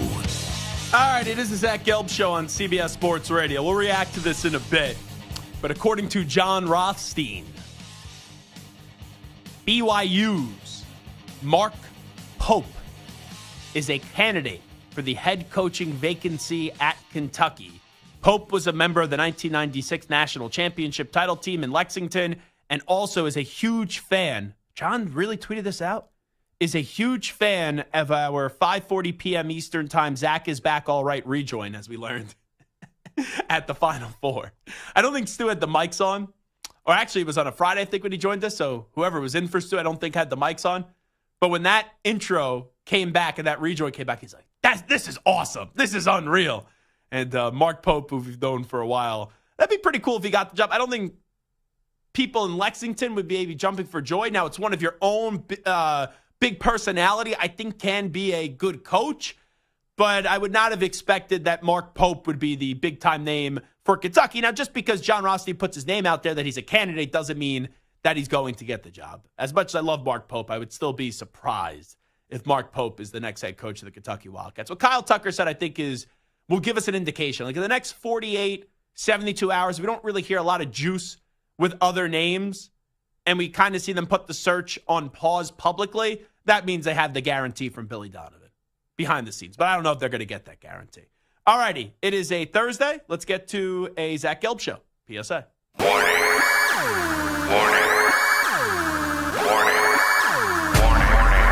It's a Thursday. What do you have to say? It's the weekly Zach Gelb Show PSA. Who's with me? Let's go! Come on! Hey! Using your phone while you're driving could kill someone. Put the phone away or pay. Paid for by NHTSA. Alrighty. A few weeks ago, Peter Schwartz, who is not afraid to take some freebies, which is fine, but he was working. I don't know who he was working for, but he went to Yankee Stadium and then he went to Citi Field. And every year they have these food samplings where they show the media, where the media just goes and stuff their fat faces with the new food items at Citi Field or Yankee Stadium. Now, Peter Schwartz did a terrible job in taking videos of the food to broadcast because it looked like he had grease from maybe the Prince Street pizza that he was stuffing his face with covered on the camera of the phone, the lens of the phone. Now, I'm seeing these videos for the first time, and it was back in March, but it's crazy because I was going to do my PSA on why ballparks can't just give you hot dogs now. Like, when was the day of just getting a hot dog? And I'm like, oh, let me go back to Peter's social media, and his video quality of this stuff is crazy. But you go back, you see this Prince Street pizza, you see these gourmet burgers that were made. They're serving lobster. They have a rainbow cookie in an egg roll. Like, whatever happened about just going to a ballpark, getting some peanuts, some Cracker Jacks, a beer, and a hot dog? My PSA is that it's not even Peter Schwartz and shredding him, even though we just did so, which is always fun. And I love Peter. But it's the ballpark food has become just too crazy and too ridiculous. Where now you can't eat, like, I know you can get a hot dog, but you feel shamed if you just get a hot dog because you have all these bougie Instagrams. Oh, look at my rainbow cookie egg roll, or look at my lobster roll sandwich. Just go get a hot dog and some Cracker Jacks and some peanuts and drink a few beers during a game.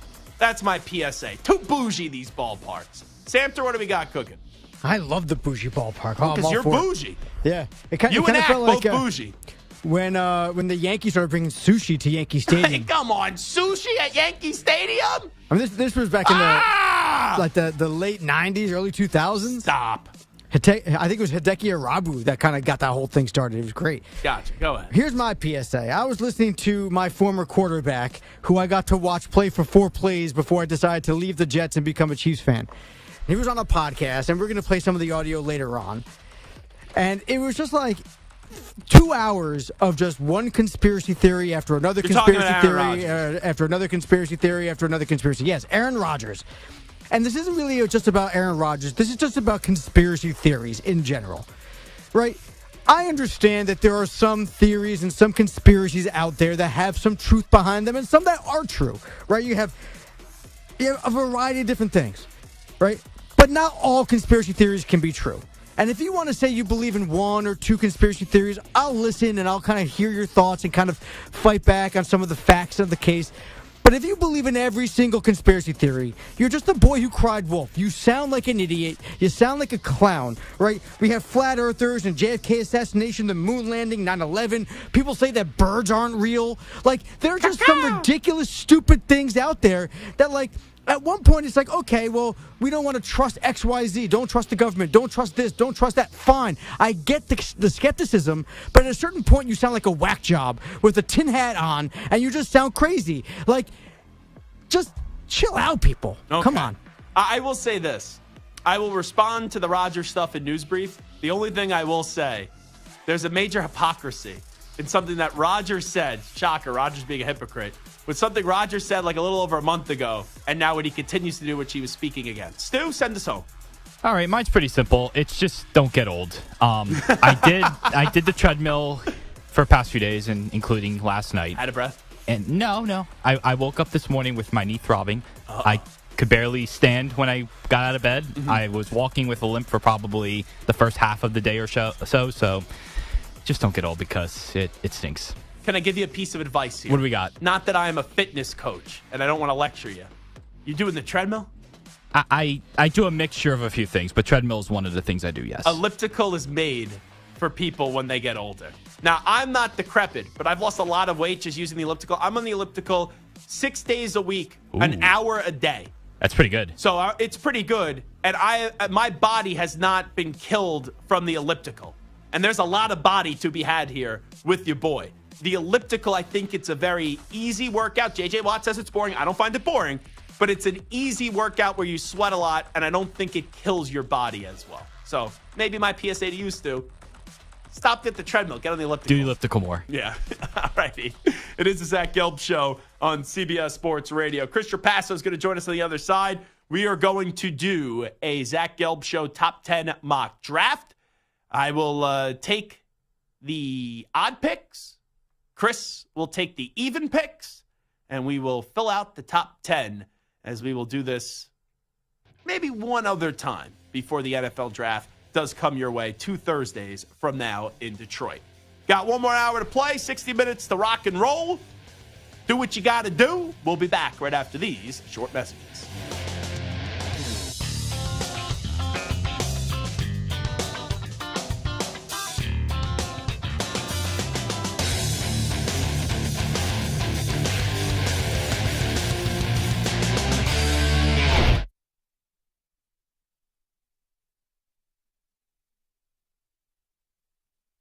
You're in a 5-minute break.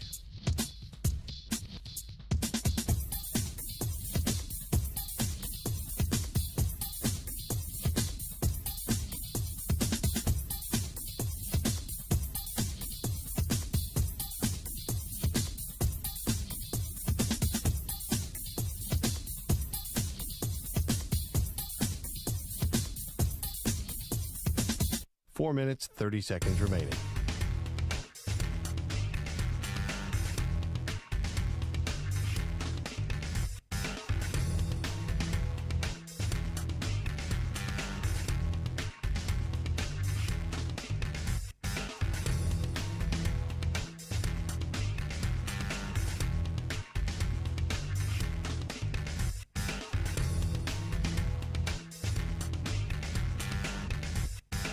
Four minutes remaining.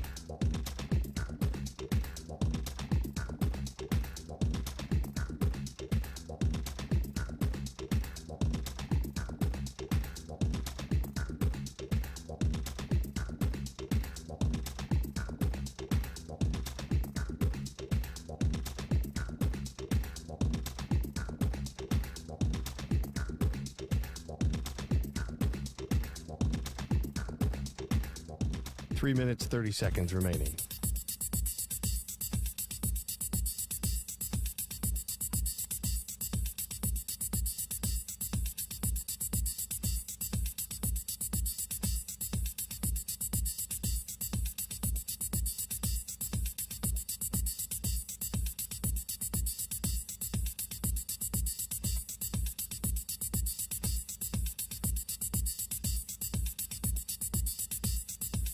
3 minutes remaining.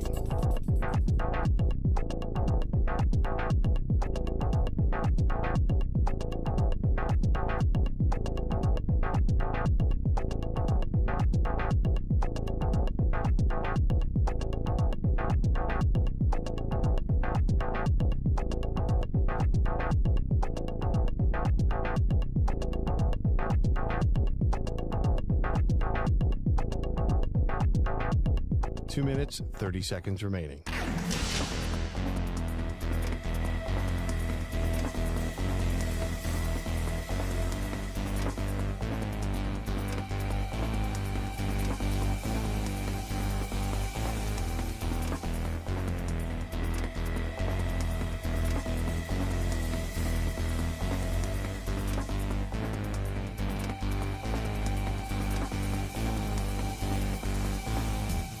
Two minutes remaining.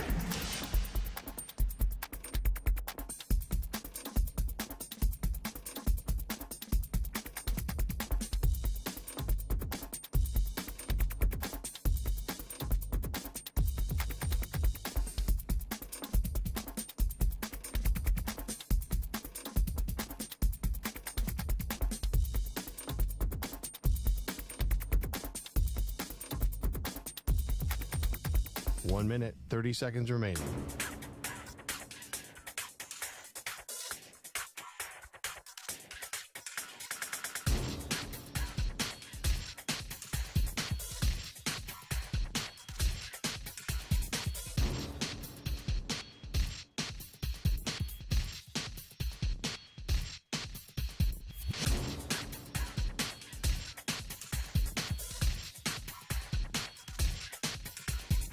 One minute remaining.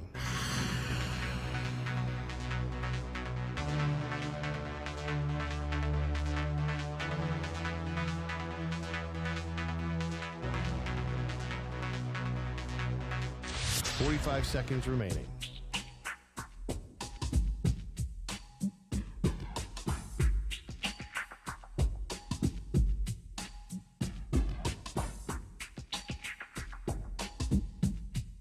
Thirty seconds remaining.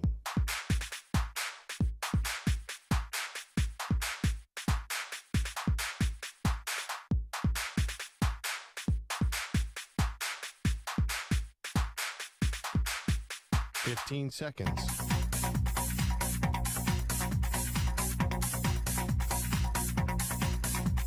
Break ends in 5 seconds.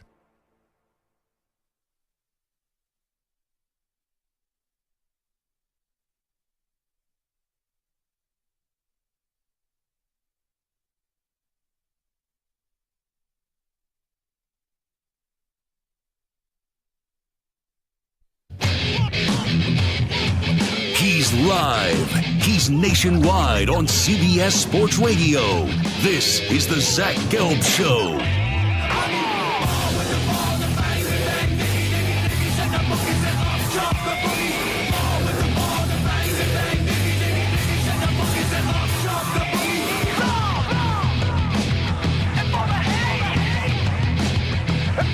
Here's your host, Zach Gelb.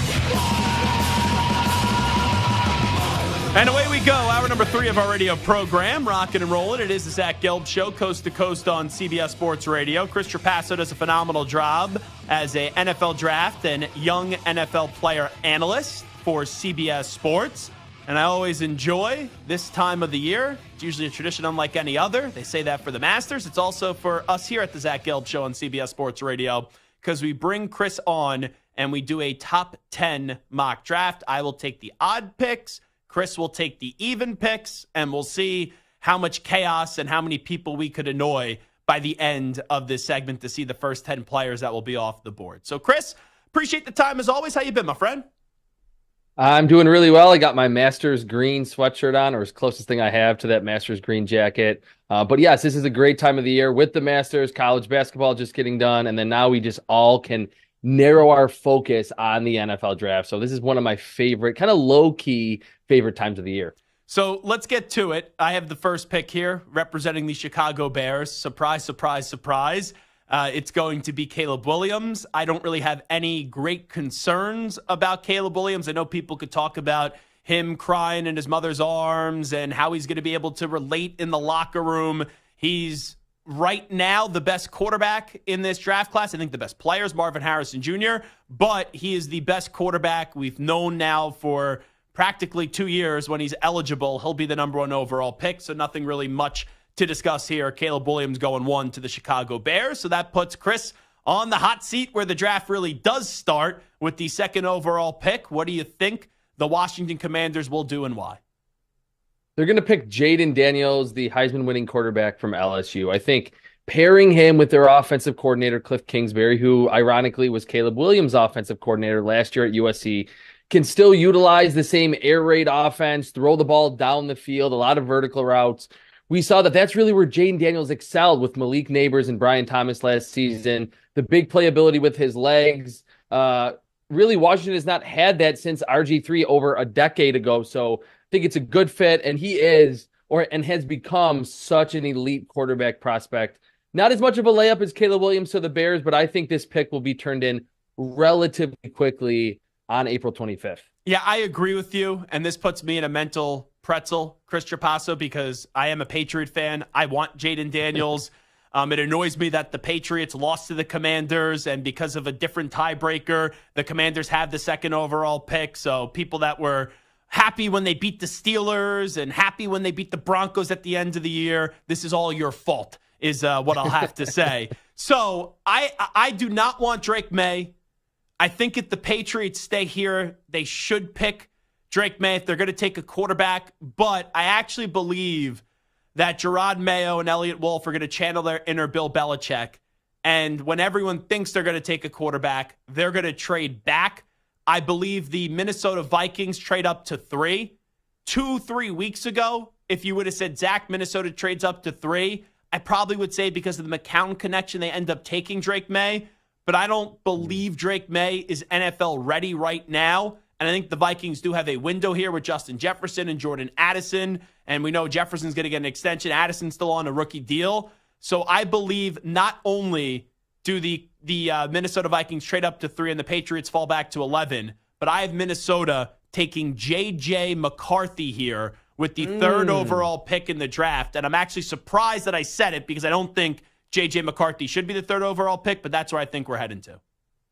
Yeah, it seems like there's so much buzz that started even pre-combine when Lance Zierlein from NFL.com kind of leaked out there that he heard that Drake may be the quarterback who falls a little bit. And J.J. McCarthy, all the interviews, everything's been good about his leadership. We heard the report earlier this week about not wanting to party when he was at Michigan and telling other recruits that. I think it's a little bit of a red flag with a quarterback if you start with all the intangibles and then have to talk about what they do on the field. I like McCarthy as a prospect, but I'm with you. I wouldn't pick him this high, but would be a great landing spot, like you mentioned, with the weapons that they have, the offensive environment there in Minnesota. All righty, Chris Trapasso. So far and what we think will happen, I have the odd picks, you have the even picks. Caleb Williams going 1 to the Bears. Washington taking Jaden Daniels at 2. And I have Minnesota trading up to 3 and selecting J.J. McCarthy. You are back on the clock.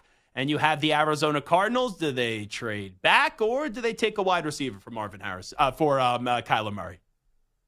Yeah, I think this is going to be Marvin Harrison Jr. Now, if they are the first team that could make that trade with the Vikings, if the Patriots don't strike a deal with Minnesota, I think this would be one of the first prime spots for a team to trade out.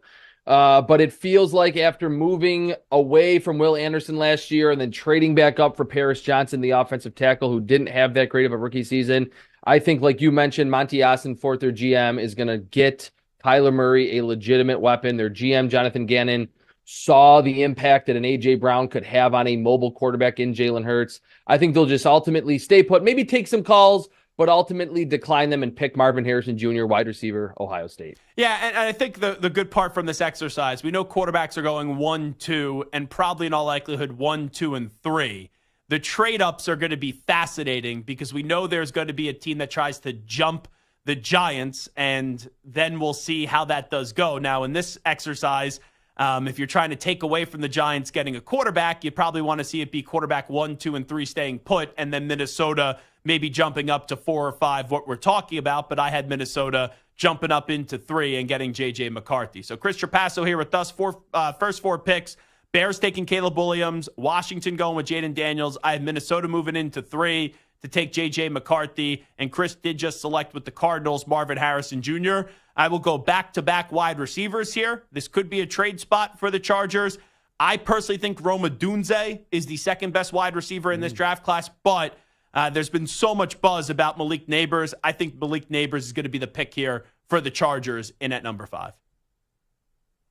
Yeah, that'll surprise me a little bit just because what we've heard from Jim Harbaugh, what we know from Jim Harbaugh, his history with offensive linemen. And like you mentioned, I think they would want to trade down, but you need 2 to tango. And if the Vikings with those 2 first-round picks have already made that trade up, I think getting Justin Herbert legitimate weapons after trading Keenan Allen, releasing Mike Williams, grabbing Malik Neighbors, who's my number 1 wide receiver in this draft class, would be a fantastic consolation prize for LA. Chris Trapasso here with us. All righty, Chris, it's back to your pick. You have the Giants in at 6 with Drake May sitting right there. Yeah, I'm going to go with Drake May from North Carolina. I think this would be a borderline dream come true for Joe Shane and Brian Daboll there in New York. That for the longest time in this pre-draft process, them sitting there at 6 in a huge need, in my opinion, at the quarterback spot, it felt like they were going to be left out in the cold, that they weren't going to be able to get up or have one of these quarterbacks fall to them. So Drake May might not be a totally finished product, but I love him. He's my quarterback too. Big arm, played on a bad team last year and still had relatively good stats. Can really make every throw on the field. The Giants pick Drake May, quarterback from North Carolina, at 6 overall. We go to Tennessee, who's sitting there with the 7th pick. I actually think Tennessee has had a very underrated offseason. Getting L'Jarius Sneed, you sign Calvin Ridley, you bring in Tony Pollard. I don't know if Will Levis is the guy, but they're putting him in a position where they could properly evaluate. It's something the Patriots never did with Mac Jones. So at 7, I think you make the safe pick here. I think you beef up the offensive line, and you take Joe Alt, the big tackle out of Notre Dame. Yeah, that would make a lot of sense. And we have to remember that their GM, Rand Carthen, was in San Francisco, had a front row seat to the impact that Trent Williams had on that team after that trade was made just a few years ago. Joe Alt isn't quite the player of Trent Williams' caliber, of course, who's a future Hall of Famer yet. But with time, as he gets a little stronger, I think Joe Alt can be that franchise left tackle next to last year's first-round pick by the Titans, Peter Skoronski at left guard. All righty, let's keep it moving as we are joined by Chris Trapasso. First 7 picks done as we try to get to 10. Caleb Williams to the Bears. Jaden Daniels going to the Commanders. J.J. McCarthy to the Vikings via trade from the Patriots. Marvin Harrison Jr. to the Cardinals. Malik Neighbors to the Chargers. Giants going Drake May. And then I just selected for the Tennessee Titans, Joe Alt in at number 8 with the Falcons. What do you got cooking here, Chris? All right, I'm going to go with a little bit of a curveball. This is going to be Jared Verse, edge rusher, Florida State. For the longest time, it's been Dallas Turner. Big recruit, had a great final season at Alabama. He runs a little hot and cold for me, and a few scouts that I've talked to within the league have kind of questioned whether or not he can be as consistent as you want a top 10 pick to be. And the Falcons are suddenly, with Kirk Cousins, in like win now mode, like win the NFC South, host a playoff game, and see where you can go from there. And somewhat of a watered-down NFC, certainly in their division. So I think Jared Verse, being older, 2 years back-to-back of elite-level production, he's a little bigger, he's a little stronger than Dallas Turner. I think that will be the surprise inside the top 10. Jared Verse, Florida State edge rusher, going to the Falcons at number 8. So I'm well-versed on Jared Verse, and I guess that was the crappy pun intended right there, because he was at Albany, and then Mike Norvell was able to get him to go to Florida State. I remember last year in the offseason, I was talking to Norvell about Jared Verse and how he could be a top 10 pick. You saw a lot of that in the mock drafts during the season, but recently you haven't heard a lot about top 10 with Jared Verse. Has his stock been falling, or is he just one of those prospects that for some reason, whatever the reasons are, you just don't talk about him much?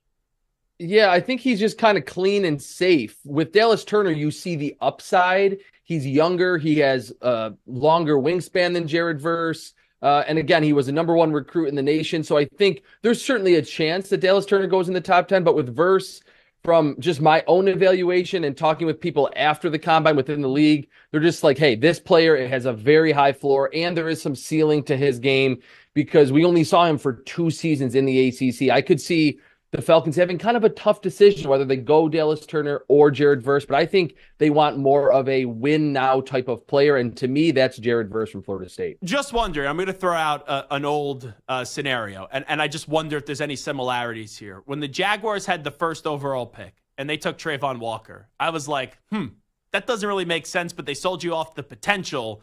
And I thought Aiden Hutchinson was the more consistent, the more solid, the safer player, and I thought the better player. Is this kind of a similarity in the thought process where a lot of people are taking Turner because of the potential, where we've just seen more consistency from Verse? Yes, definitely. And really the only lower production, high upside first round edge rusher that's really blossomed is Rashawn Gary of the Packers. If you go back, a lot of the guys that were able to be sold to their fan base on potential. They don't have a lot of sacks. The pressures throughout multiple seasons weren't really there. But in time, they'll be really, really good. Usually don't work out. It's the Joey Bosa's and the Nick Bosa's and the Myles Garrett, the Aiden Hutchinsons that certainly have the physical traits, but aren't ridiculously, outside of Garrett, ridiculous athletes, but are just really good football players and know how to beat offensive tackles with a variety of moves. I think the Falcons would get that from day one with Jared Verse, as opposed to having to wait to get maybe that type of potential from Dallas Turner. Talking to Chris Trapasso right now as we go through and almost close to wrapping up the top 10 mock draft that we do each and every year. I thought defensive player would go either 8 or 9 at the earliest. You took Jared Verse at 8, so I still could pencil in the Bears to take Turner here. But I feel like the Bears are going to be sexy here, and they're going to continue to put Caleb Williams in the best position to succeed. I know they have DJ Moore. I know that they just traded for Keenan Allen. But I'm looking at Roma Dunze here, and he's staring me right in the eyes, and he's saying, just take me. So that's what I'm going to do. And here's the other thing. When you have a crowded wide receiver room, I think character is important. Being a good teammate is important. Keenan Allen, very good teammate, and has been in a crowded wide receiver room. We know DJ Moore, very good teammate. Being around Roma Dunze during Super Bowl week for a little bit, you could sense that he's a really good teammate. So I don't think the ego is going to be a big problem there. If you get a crowded wide receiving room, I'm going to have the Chicago Bears taking Roma Dunze here, Chris. What I would love about that for Caleb Williams is that they would have all three flavors of wide receiver. They would have the underneath separator that can catch the football and get first downs on 3rd and short, Keenan Allen. They would have the yards after the catch monster and DJ Moore, and then just the rebounder down the football field. Roma Dunze, 75% contested catch win rate, the highest or the best among all draft eligible wide receivers in this draft class. So they would be able to threaten defenses at all three levels of the field. All righty, send us home here. The JATS Jets in at number 10. What do we got gangrene cooking up here? I think this is going to be an Aaron Rodgers special. It's not going to be a wide receiver, but it's going to be a pass catcher. Brock Bowers, tight end from Georgia. Now, I know that there's not as much disparity between the first round draft pick money and a franchise tag tight end. There's been some talk about that's why we're not really seeing tight ends go super early anymore. But I think Aaron Rodgers will have his finger on the pulse of this pick and want another weapon on this Jets team that I think is as all in as any team that we've maybe ever seen, or at least in my memory, for one season. They add Mike Williams, they have Garrett Wilson, bring in Brock Bowers, who's really hovered under the radar because he didn't work out during the pre-draft process, but we've seen him since his freshman season at Georgia. Felt like a future top 10 pick. I do agree Rodgers is going to have his hands all over this pick. Why not offensive lineman? No. I know that they made some improvements on their offensive line, but bringing in Tyron Smith, the guy's injured every year now. Yeah, I mean, that would probably be option 2, and I think Joe Douglas's pass where he has invested on the offensive line, that will be a strong consideration. And maybe if it is a pass rusher over an offensive lineman, we can kind of get the idea that it was truly an Aaron Rodgers pick. But because they brought in Tyron Smith, if they do expect him to be healthy, which is obviously a big if, then if they draft another offensive tackle, I don't know if that guy's going to play right away in year one.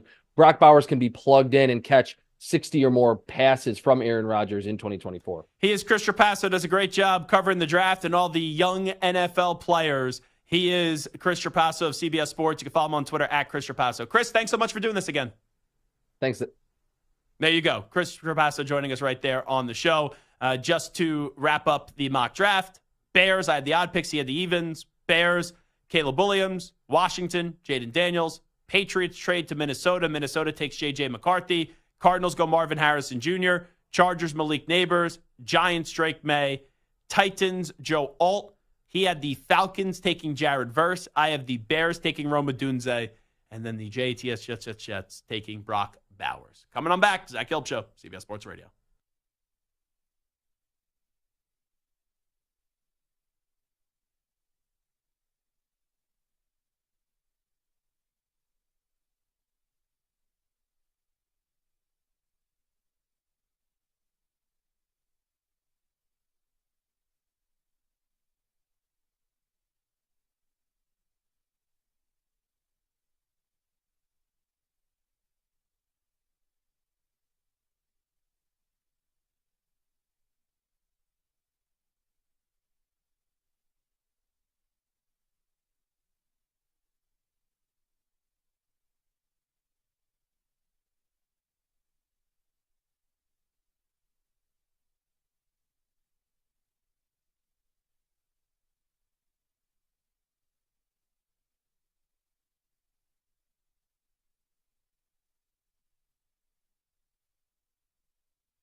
Now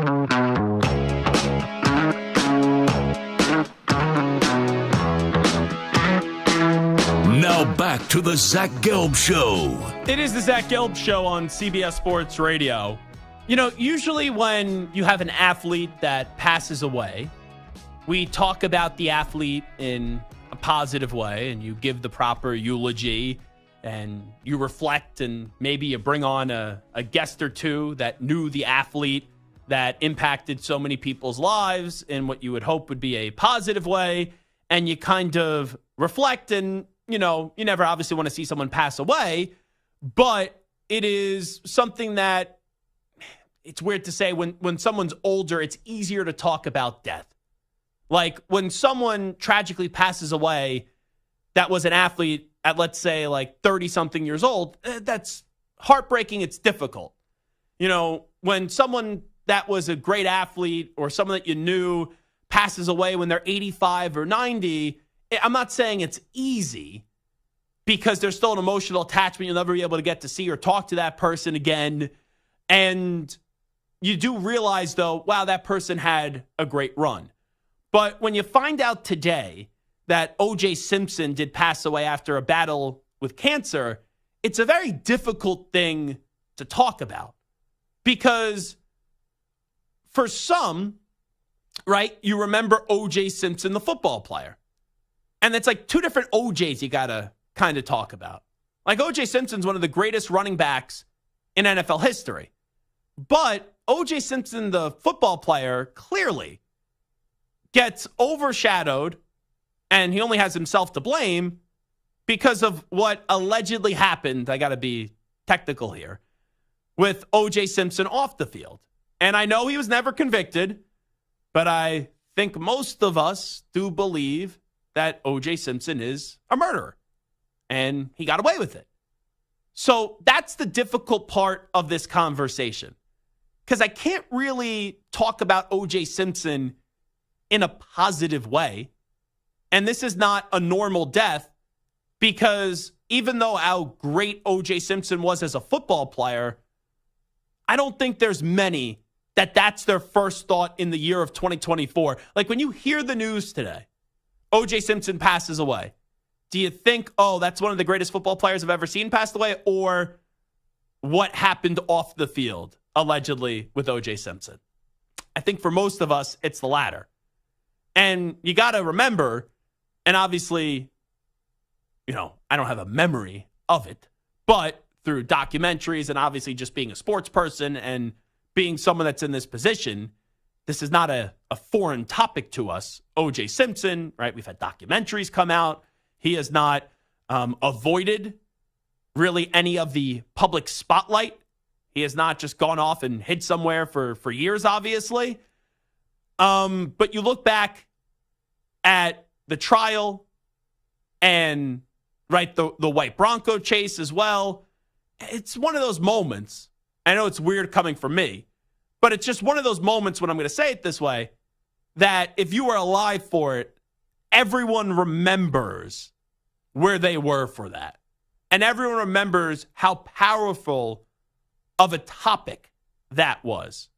Like my dad, right, who was heavily involved in the sports radio scene, producing Mike and the Mad Dog back during 94, he talked about that all the time when I was growing up as a kid. You know, you had the Knicks, you had the run of the Rangers, you know, living in Long Island, and then everything was just overtaken by the entire O.J. Simpson situation. So, Santer, it's a weird one to talk about, and I know on social media, many people make jokes, and everyone has, like, their creative spin. I always feel weird in a moment of death, really talking negatively about someone and throwing in jokes to a situation about that, because like his family, you know, like his children, they still look at him as dad, and they didn't ask, right, obviously dad to do all these things. So you have some sympathy there, but yeah, you know, I would be lying to the audience if I got in front of the microphone and tried to celebrate the football career of O.J. Simpson, because that great career is ruined by everything of his alleged own wrongdoing off the field. So it's a very weird conversation to have. And I do believe that there's going to be a lot of shows that will just be like, yep, not talking about it. And I understand if you are not going to talk about it because it's such a divisive and controversial conversation. And you will have some people that believe he's not guilty. Obviously, you have a ton of people that think he's guilty. And then also, there'll be that conversation of, he just passed away. Like, do you need to be talking in a very negative manner about him? Well, this is not like he made a mistake. He forgot, some food at the food at the grocery. It's not like that. Like, we're talking about someone that a lot of people believe murdered people. So I don't think if for anyone else, if they weren't a star football player, when a murderer passes away, do we sit there and we eulogize in a positive way about that person? So I think you just give your own opinions about it and your own thoughts about it. And that's pretty much the conversation. I don't know how much it makes for riveting radio, if I'm going to be honest. And I saw Chris Brockman, who is a phenomenal producer. I've been able to know Chris a little bit. And he produces Rich Eisen, and he's like, it's going to be fascinating how this is covered. And I saw ESPN was obviously covering it today. And I think you just got to be honest and you tell the story. And obviously, people have different perspectives of it based on who you are. So that's kind of how I look at it, Samter. Yeah, no, I was thinking about it all day. Like, how do you approach this from a show standpoint? And there really is, it's a no-win situation. There's no way you can really get into it, because if you want to be negative about him, then you come off as callous. If you want to be positive about him, like you're defending somebody who, whether or not he actually committed those crimes. And quite frankly, being negative is right here in this regard. And even if you don't believe that he committed the worst of the crimes that he's accused of, he was found guilty of other crimes, multiple other crimes. So he certainly didn't live a great life, a positive life. However, when you say O.J. Simpson, there might not be another name in sports history that elicits the kind of emotion, positive or negative, from people, right? Like Colin Kaepernick elicits emotion. Muhammad Ali probably elicits emotion. There are names that elicit emotion. When you say the name, people get angry or people get excited or whatever. There's just emotion behind the name. And O.J. Simpson's name carries weight for so many reasons. Yeah. And his name, his legacy is going to be one of the most complicated that we've ever seen. And it's going to go down, and it's not going to be forgotten. 50 years from now, O.J. Simpson's name is still going to be. Absolutely. It's Pete Rose's name is one of those names that elicits emotion. There are names, and in 50 years, people are going to look back, and O.J. Simpson's name is still going to be talked about. But here's why this one is probably the most polarizing, because you get into a conversation about Pete Rose. And I know when you talk about Pete Rose, most of the people talk about it from a gambling perspective, right? Most people talk about Pete Rose, the hit king. Why isn't he in the Hall of Fame and gambling? We also know about Pete Rose and the despicable things that occurred allegedly with a 14-year-old. All right? Like, that's part of the story. You look at some of these other stories, though, like some of the names that you mentioned, take Pete Rose out of it, that you say are polarizing. It's like there's not the seriousness of those issues. Like Colin Kaepernick, for example. And, you just brought up the name. I have no issue with Colin Kaepernick whatsoever. I think when you look at Colin Kaepernick, he should not be remembered in a negative way. Like when we're talking about O.J. Simpson here, we're talking about you remember him two ways. And the first one is what you remember about him most. That's the off the field, right, with the trial and what he was accused of there. And then it's, oh, yeah, let's not forget the guy was an all-time great football player. And it's tough in this society, if you think about it, because there have been all-time great players before that kind of get a pass for this and that. When it comes to basically killing someone and then abusing children, those are the two things you don't recover from. And in OJ's case, we're talking about murders. So you're not wrong. You'll always remember the name O.J. Simpson. And obviously what transpired, and however you think what transpired or not, is up to you. But it's very tough in our society when you could have an all-time great career and that's not the first thing you think of about a person, about an athlete, especially how much in this society, a lot of us in like other areas, how many times you talk about a guy in the NFL or the MLB or the NBA that gets a second or a third or a fourth chance because of their talent? But there's certain things that you can't do. You can't abuse children and you can't kill other people. Like that happens. It's not like, oh yeah, my bad, and you recover from it because you're a great football player. So that's pretty much the conversation about O.J. Simpson. I've obviously been on the air and I had to talk about a lot of deaths. This one is the most difficult one to talk about. And it's like you do the segment and then you kind of move on from it. But there's obviously been times where you've had older people pass away, like 80, 90 years old, and you could talk about them for 3 hours because people call and they're like, oh, their memories about how great they were. And this person, I remember when I was a kid and I fell in love with sports this way. And you bring on a former, like, you could do that conversation all day. In this one, it's like, yeah, you got to talk about it. It's not a fun conversation for anybody because of the serious things that occurred off the field. And it's like, okay, let's move on from it. Anyway, let's hear Jeremy Schaap. He was on ESPN earlier today talking about O.J. Simpson. O.J. Simpson, in a moment, had gone from being this hero, and he was a hero, to a murder suspect. It was unlike anything else, that I've experienced in my lifetime, that America has witnessed really in the last half century. And I think we have to keep in perspective here, yes, he was acquitted. But anyone who has seriously looked at the evidence would have to come to the conclusion that he was a murderer. And so am I filled with sorrow today? I'm not.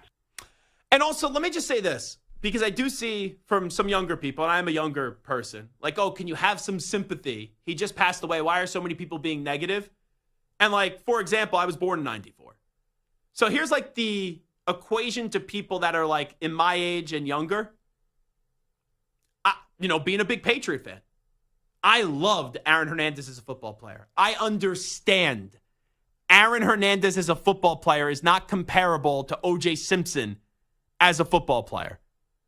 But Aaron Hernandez as a football player, I love. Like, I remember doing his celebration every time after he scored a touchdown. But then when you found out, regardless of how it played out in the court system or not, about Aaron Hernandez and what he was accused of, I've never done more of a 180 on a person or a player quicker than I have on Aaron Hernandez. And for O.J. Simpson, for a large part of his life and the early years, it was look at him as a football player and all the awards and all the records and how great he is in the annals of NFL and college football history. But then once you get thrown into a category of doing what he was accused of, even if he wasn't found guilty, it doesn't mean that there aren't people that get off with things and they still haven't done the crime. And once again, when you get into the conversation about murder, that's something that I just can't sit back and be like, oh yeah, he was a great football player. So that's how we'll handle the O.J. Simpson passing, as he had a battle with cancer that I was not aware of, and O.J. Simpson, we did find out today, has passed away. We'll come on back with a news brief update time first. Here is Dexter Henry. CBS Sports Radio. Sports Flash. All righty, Zach, you were just talking about it. O.J. Simpson's family announced this morning that he has passed away at the age of 76 after a battle with prostate cancer. The Hall of Fame running back had a controversial life, as Zach just talked about, following charges in 1994 that he killed his former wife and her friend. Simpson was acquitted of those charges and later found liable in a separate civil trial. Let's check in on the Masters, which got a late start today because of rain. Bryson DeChambeau completed his round, shooting a 65. He sits atop the leaderboard at 7 unders, got himself a 3-shot lead. Tiger Woods started his first round of play in his 26th Masters. That went down at 3:54 Eastern, and through 4 holes, Woods is tied for 30th at even par. 3 afternoon baseball games, all final now. Kansas City, the Royals, they made it 7 straight wins as they completed the sweep of the Astros with a 13-3 victory. In the ATL, DJ Stewart hit a 2-run homer in New York's 4-run third inning, and the Mets, they beat the Atlanta Braves 16-4 on Thursday. And in Arlington, JP Sears, 6 in the third innings of shutout ball, and the A's, they blanked the Rangers 1-0. I'm Dexter Henry. Hey, this is Bart Winkler. I've got a new show weeknights. Join me for the Bart Winkler Show starting at 10 p.m. Eastern, 7 p.m. Pacific, only on CBS Sports Radio.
Hey, this is Howie. And this is Nick. From We're the Backstreet Boys. Boys. And you're listening to the Zach Gelb Show on CBS Sports Radio. And guess what?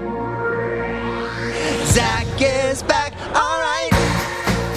He's live. He's nationwide on CBS Sports Radio. This is the Zach Gelb Show. All righty, wrapping up shop on a Thursday. Zach Gelb Show, CBS Sports Radio. Let's get to a news brief.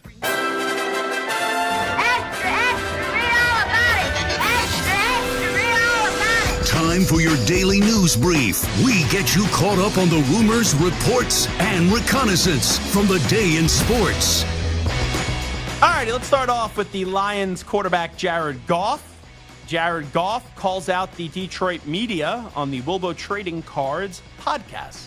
I have this thing with our local media where like they almost like relish in negativity at times. Mm-hmm. And maybe that's what gets clicks and that's what sells. But it's no longer what they need to live in. Like, right. Hey guys, like we have a good team. We've had success. Like we can be happy about that. We can celebrate that and not have to write about how like we're constantly the underdog. Like no, like teams are going to be gunning them for us now. Like we won the division and all that. And I'm probably overthinking it in my head just because it's the chip on my shoulder and the competitor in me. So let's go from Jared Goff to the conversation about Dak Prescott. We'll just throw all these NFC quarterbacks in there right now. This is Adam Schefter on ESPN. Maybe the Cowboys, with Dak Prescott entering the final year of his contract and not having a new deal, and there's not expected to be a new deal done yet, and he can hit free agency if he wants to with the no tag clause, maybe the Cowboys will draft a quarterback. What about Jerry? What are they going to do at quarterback if they lose Dak? That's interesting. And that's why I think the Dallas Cowboys might just be a sleeper team in the quarterback market during the draft, because at some point in time, they might have to draft a quarterback higher than you think at some point in time, because Dak is going into the last year of the contract, and it might be time to get somebody in there to start grooming him. Just like they found Dak Prescott in round 4, might be time to go find another quarterback in another round to begin to get him ready. That sounds very familiar. Sounds like something that, I don't know, some guy named Zach Gelb said on the radio a few weeks ago. And the reason why I think this way is there is a big thinking that remember a few years ago when Russell Wilson put a deadline to the Seahawks to get a new contract done? Well, there's a lot of people that believe that Russ got wind that the Seahawks were interested in actually drafting Drew Lock, which is crazy because they ended up trading him in the Russell Wilson deal. And that's why I've always thought now, who are some teams that could surprise some people and take a quarterback when you don't expect them to? Also, with the Carson Wentz situation, with Jalen Hurts as well. So it would not shock me in the first 3 rounds if the Cowboys take a quarterback. But the sooner they do so in round 1 or round 2, it becomes a much bigger story. By the way, the Cowboys do have the 24th pick. But anyway, we heard from Jared Goff. You hear about Dak Prescott through Adam Schefter. The number 1 pick in the draft will be Caleb Williams. I then think Jaden Daniels is the second quarterback in this draft that has the highest upside and could be a star. I only think there could be 2 quarterbacks in this draft that are going to be elite, and that's Caleb Williams and Jaden Daniels. Even though I want Daniels to go 3 to the Patriots and I want the Commanders to take Drake May so the Patriots can get him, you really see the disparity, AFC and NFC. Like, the AFC have so many great quarterbacks. And the NFC, like, you believe that Jalen Hurts could be a star. You saw it 1 year, didn't see it last year. Matthew Stafford's great, but I wouldn't call him a star. Like Dak and Kirk and Brock Purdy and Jared Goff, like, they're just good quarterbacks. None of those guys are stars. Like, Bryce Young isn't a star. CJ Stroud now is a star in the AFC, though. You need Caleb Williams and Jaden Daniels to go 1-2 to be stars to kind of even out the difference in how many star quarterbacks are in the AFC compared to being in the NFC. Let's go to Aaron Rodgers. He was on the I Can Fly podcast. And here is a conspiracy theory from Aaron Rodgers where he talks about the Clintons killing RFK. Go ahead. And we need somebody who's willing to lay it on the line. That's what I love about Bobby. Think about it. They killed his uncle, killed his dad. We know CIA was involved, right? I mean, they can't declassify it because it's so damning. Mm-hmm. We know the FBI was involved. Hoover hated the Kennedys, hated them. So Bobby loses his uncle, JFK, his father, RFK. His cousin dies in a plane crash when he was running against Hillary Clinton. Like, I'm not saying that was conspiracy, but it's kind of a weird coincidence. Sorry, I said RFK. I meant JFK Jr., but I was kind of laughing at the entire clip. Here's why I'm laughing. He threw like 6 conspiracy theories into one comment. Stop. Here's why I'm laughing. And we're in the same line of thinking, Samter. Because when I first heard that, I said, wasn't Aaron Rodgers the same guy not that long ago, a few months ago, where he was talking about something specific that the Jets need to change from 2023 to 2024? Let's listen up to Aaron Rodgers from back in January. If you want to be a winning organization and to put yourself in position to win championships, everything that you do matters, and the bullshit that has nothing to do with winning needs to get out of the building. The exit meetings are important to just get everything on the table that's happened, flush the bullshit that you need to move forward away from, and then refine your focus moving forward. So he's basically saying we don't need any distractions and we got to flush the bowl bleed. That's what he's saying. Now, once again, let's go back to the I Can Fly podcast and play the Aaron Rodgers theory that he threw out there once again. And we need somebody who's willing to lay it on the line. That's what I love about Bobby. Think about it. They killed his uncle, killed his dad. We know CIA was involved, right? I mean, they can't declassify it because it's so damning. We know the FBI was involved. Hoover hated the Kennedys, hated them. So Bobby loses his uncle, JFK, his father, RFK. His cousin dies in a plane crash when he was running against Hillary Clinton. Like, I'm not saying that was conspiracy, but it's kind of a weird coincidence. Okay. Did that flush the bowl bleed? Did that eliminate any distractions? No. Aaron Rodgers, truly one of one. There's a lot there, but I think we'll end that conversation right here. 98.5 The Sports Hub in Boston had Albert Breer on, and this is the first thing I heard about Drake May that has made me say, if he winds up with the Patriots, maybe I could open up and warm up to it. The floor is low with Drake May. That's. I mean, with Drake May, you're taking a swing and you are gambling that he is going to be better than he was. Now, like, I would say his trajectory is similar to Josh Allen. Like, the more I've talked to people, it's like Justin Herbert physically with a Josh Allen play style. I hear that. I'm like, wow. I'm like Kobe White at the draft. Wow. That's crazy, bro. Wow. Now, I've said before about Drake May is that people compare him to Josh Allen, but I think he's a poor man's Josh Allen if everything comes together. But when you say Justin Herbert and Josh Allen, and I know there's still a question on what the floor is, but that does make you say, maybe it's not the end of the world if Drake May is the pick at 3. But I just don't think Drake May will go to the right situation in New England because they don't have much around him. Now, he could sit for a full year, and you have Jacoby Brissett play, but I don't know. When you take a quarterback at 3, you usually don't see that quarterback sit all that long. Let me play one more. Here's John Calipari on the Arkansas roster, or the lack of it with Pig Suey. I'm jacked about another opportunity. I'm like, let's go. Now, I met with the team. There is no team. So now Hunter's really extremely confident, but we got to get a roster together. And some of it is a little bit of everything, but we will. It may take a little longer. That's a great line. I talked to the team. There is no team. There's like 3 players that are in the portal right now that were at that meeting. So what a line by Cal. I met with the team. There is no team. All righty, that's a news brief. It is the Zach Gelb Show on CBS Sports Radio. Now, for clarification, the roster has one player, senior forward Lawson Blake. He averaged 0.3 points and 0.3 rebounds per game. The team has 0 scholarship players right now. Yes, thank you. I just want to say something here before we leave. So I'm not being a jerk and not appreciating the information. Just so everyone knows, I know it's been reported out there. I am not here tomorrow. I will be back on Monday. I'm taking my father to celebrate an early 65th birthday party that we had planned. I am taking him, celebrate a birthday party. I'm taking Bruce Springsteen. But that's my birthday gift and my birthday present to him. Our network is changing names. All right, CBS Sports Radio is now going to be called Xfinity or Infinity Sports Network. Let me make sure that I get this right. CBS Sports Radio is going to be called Infinity Sports Network. People will hear this over the weekend. Monday, it becomes official. Nothing is changing here at the network. All right? You will still have all the great talent from Maggie and Andrew in the morning, Bill Ryder, the legendary, the franchise, Jim Rome, yours truly, JR, you got Bart, and you got Amy, and all the great weekend shows that you listen to. Nothing is changing from a programming standpoint. I understand people don't like changing radio. Just the name of our network is changing from CBS Sports Radio to Infinity Sports Network. We will still have the same compelling, fun, great shows. We are not going anywhere. So if you hear that, don't say, oh, where's Zach going?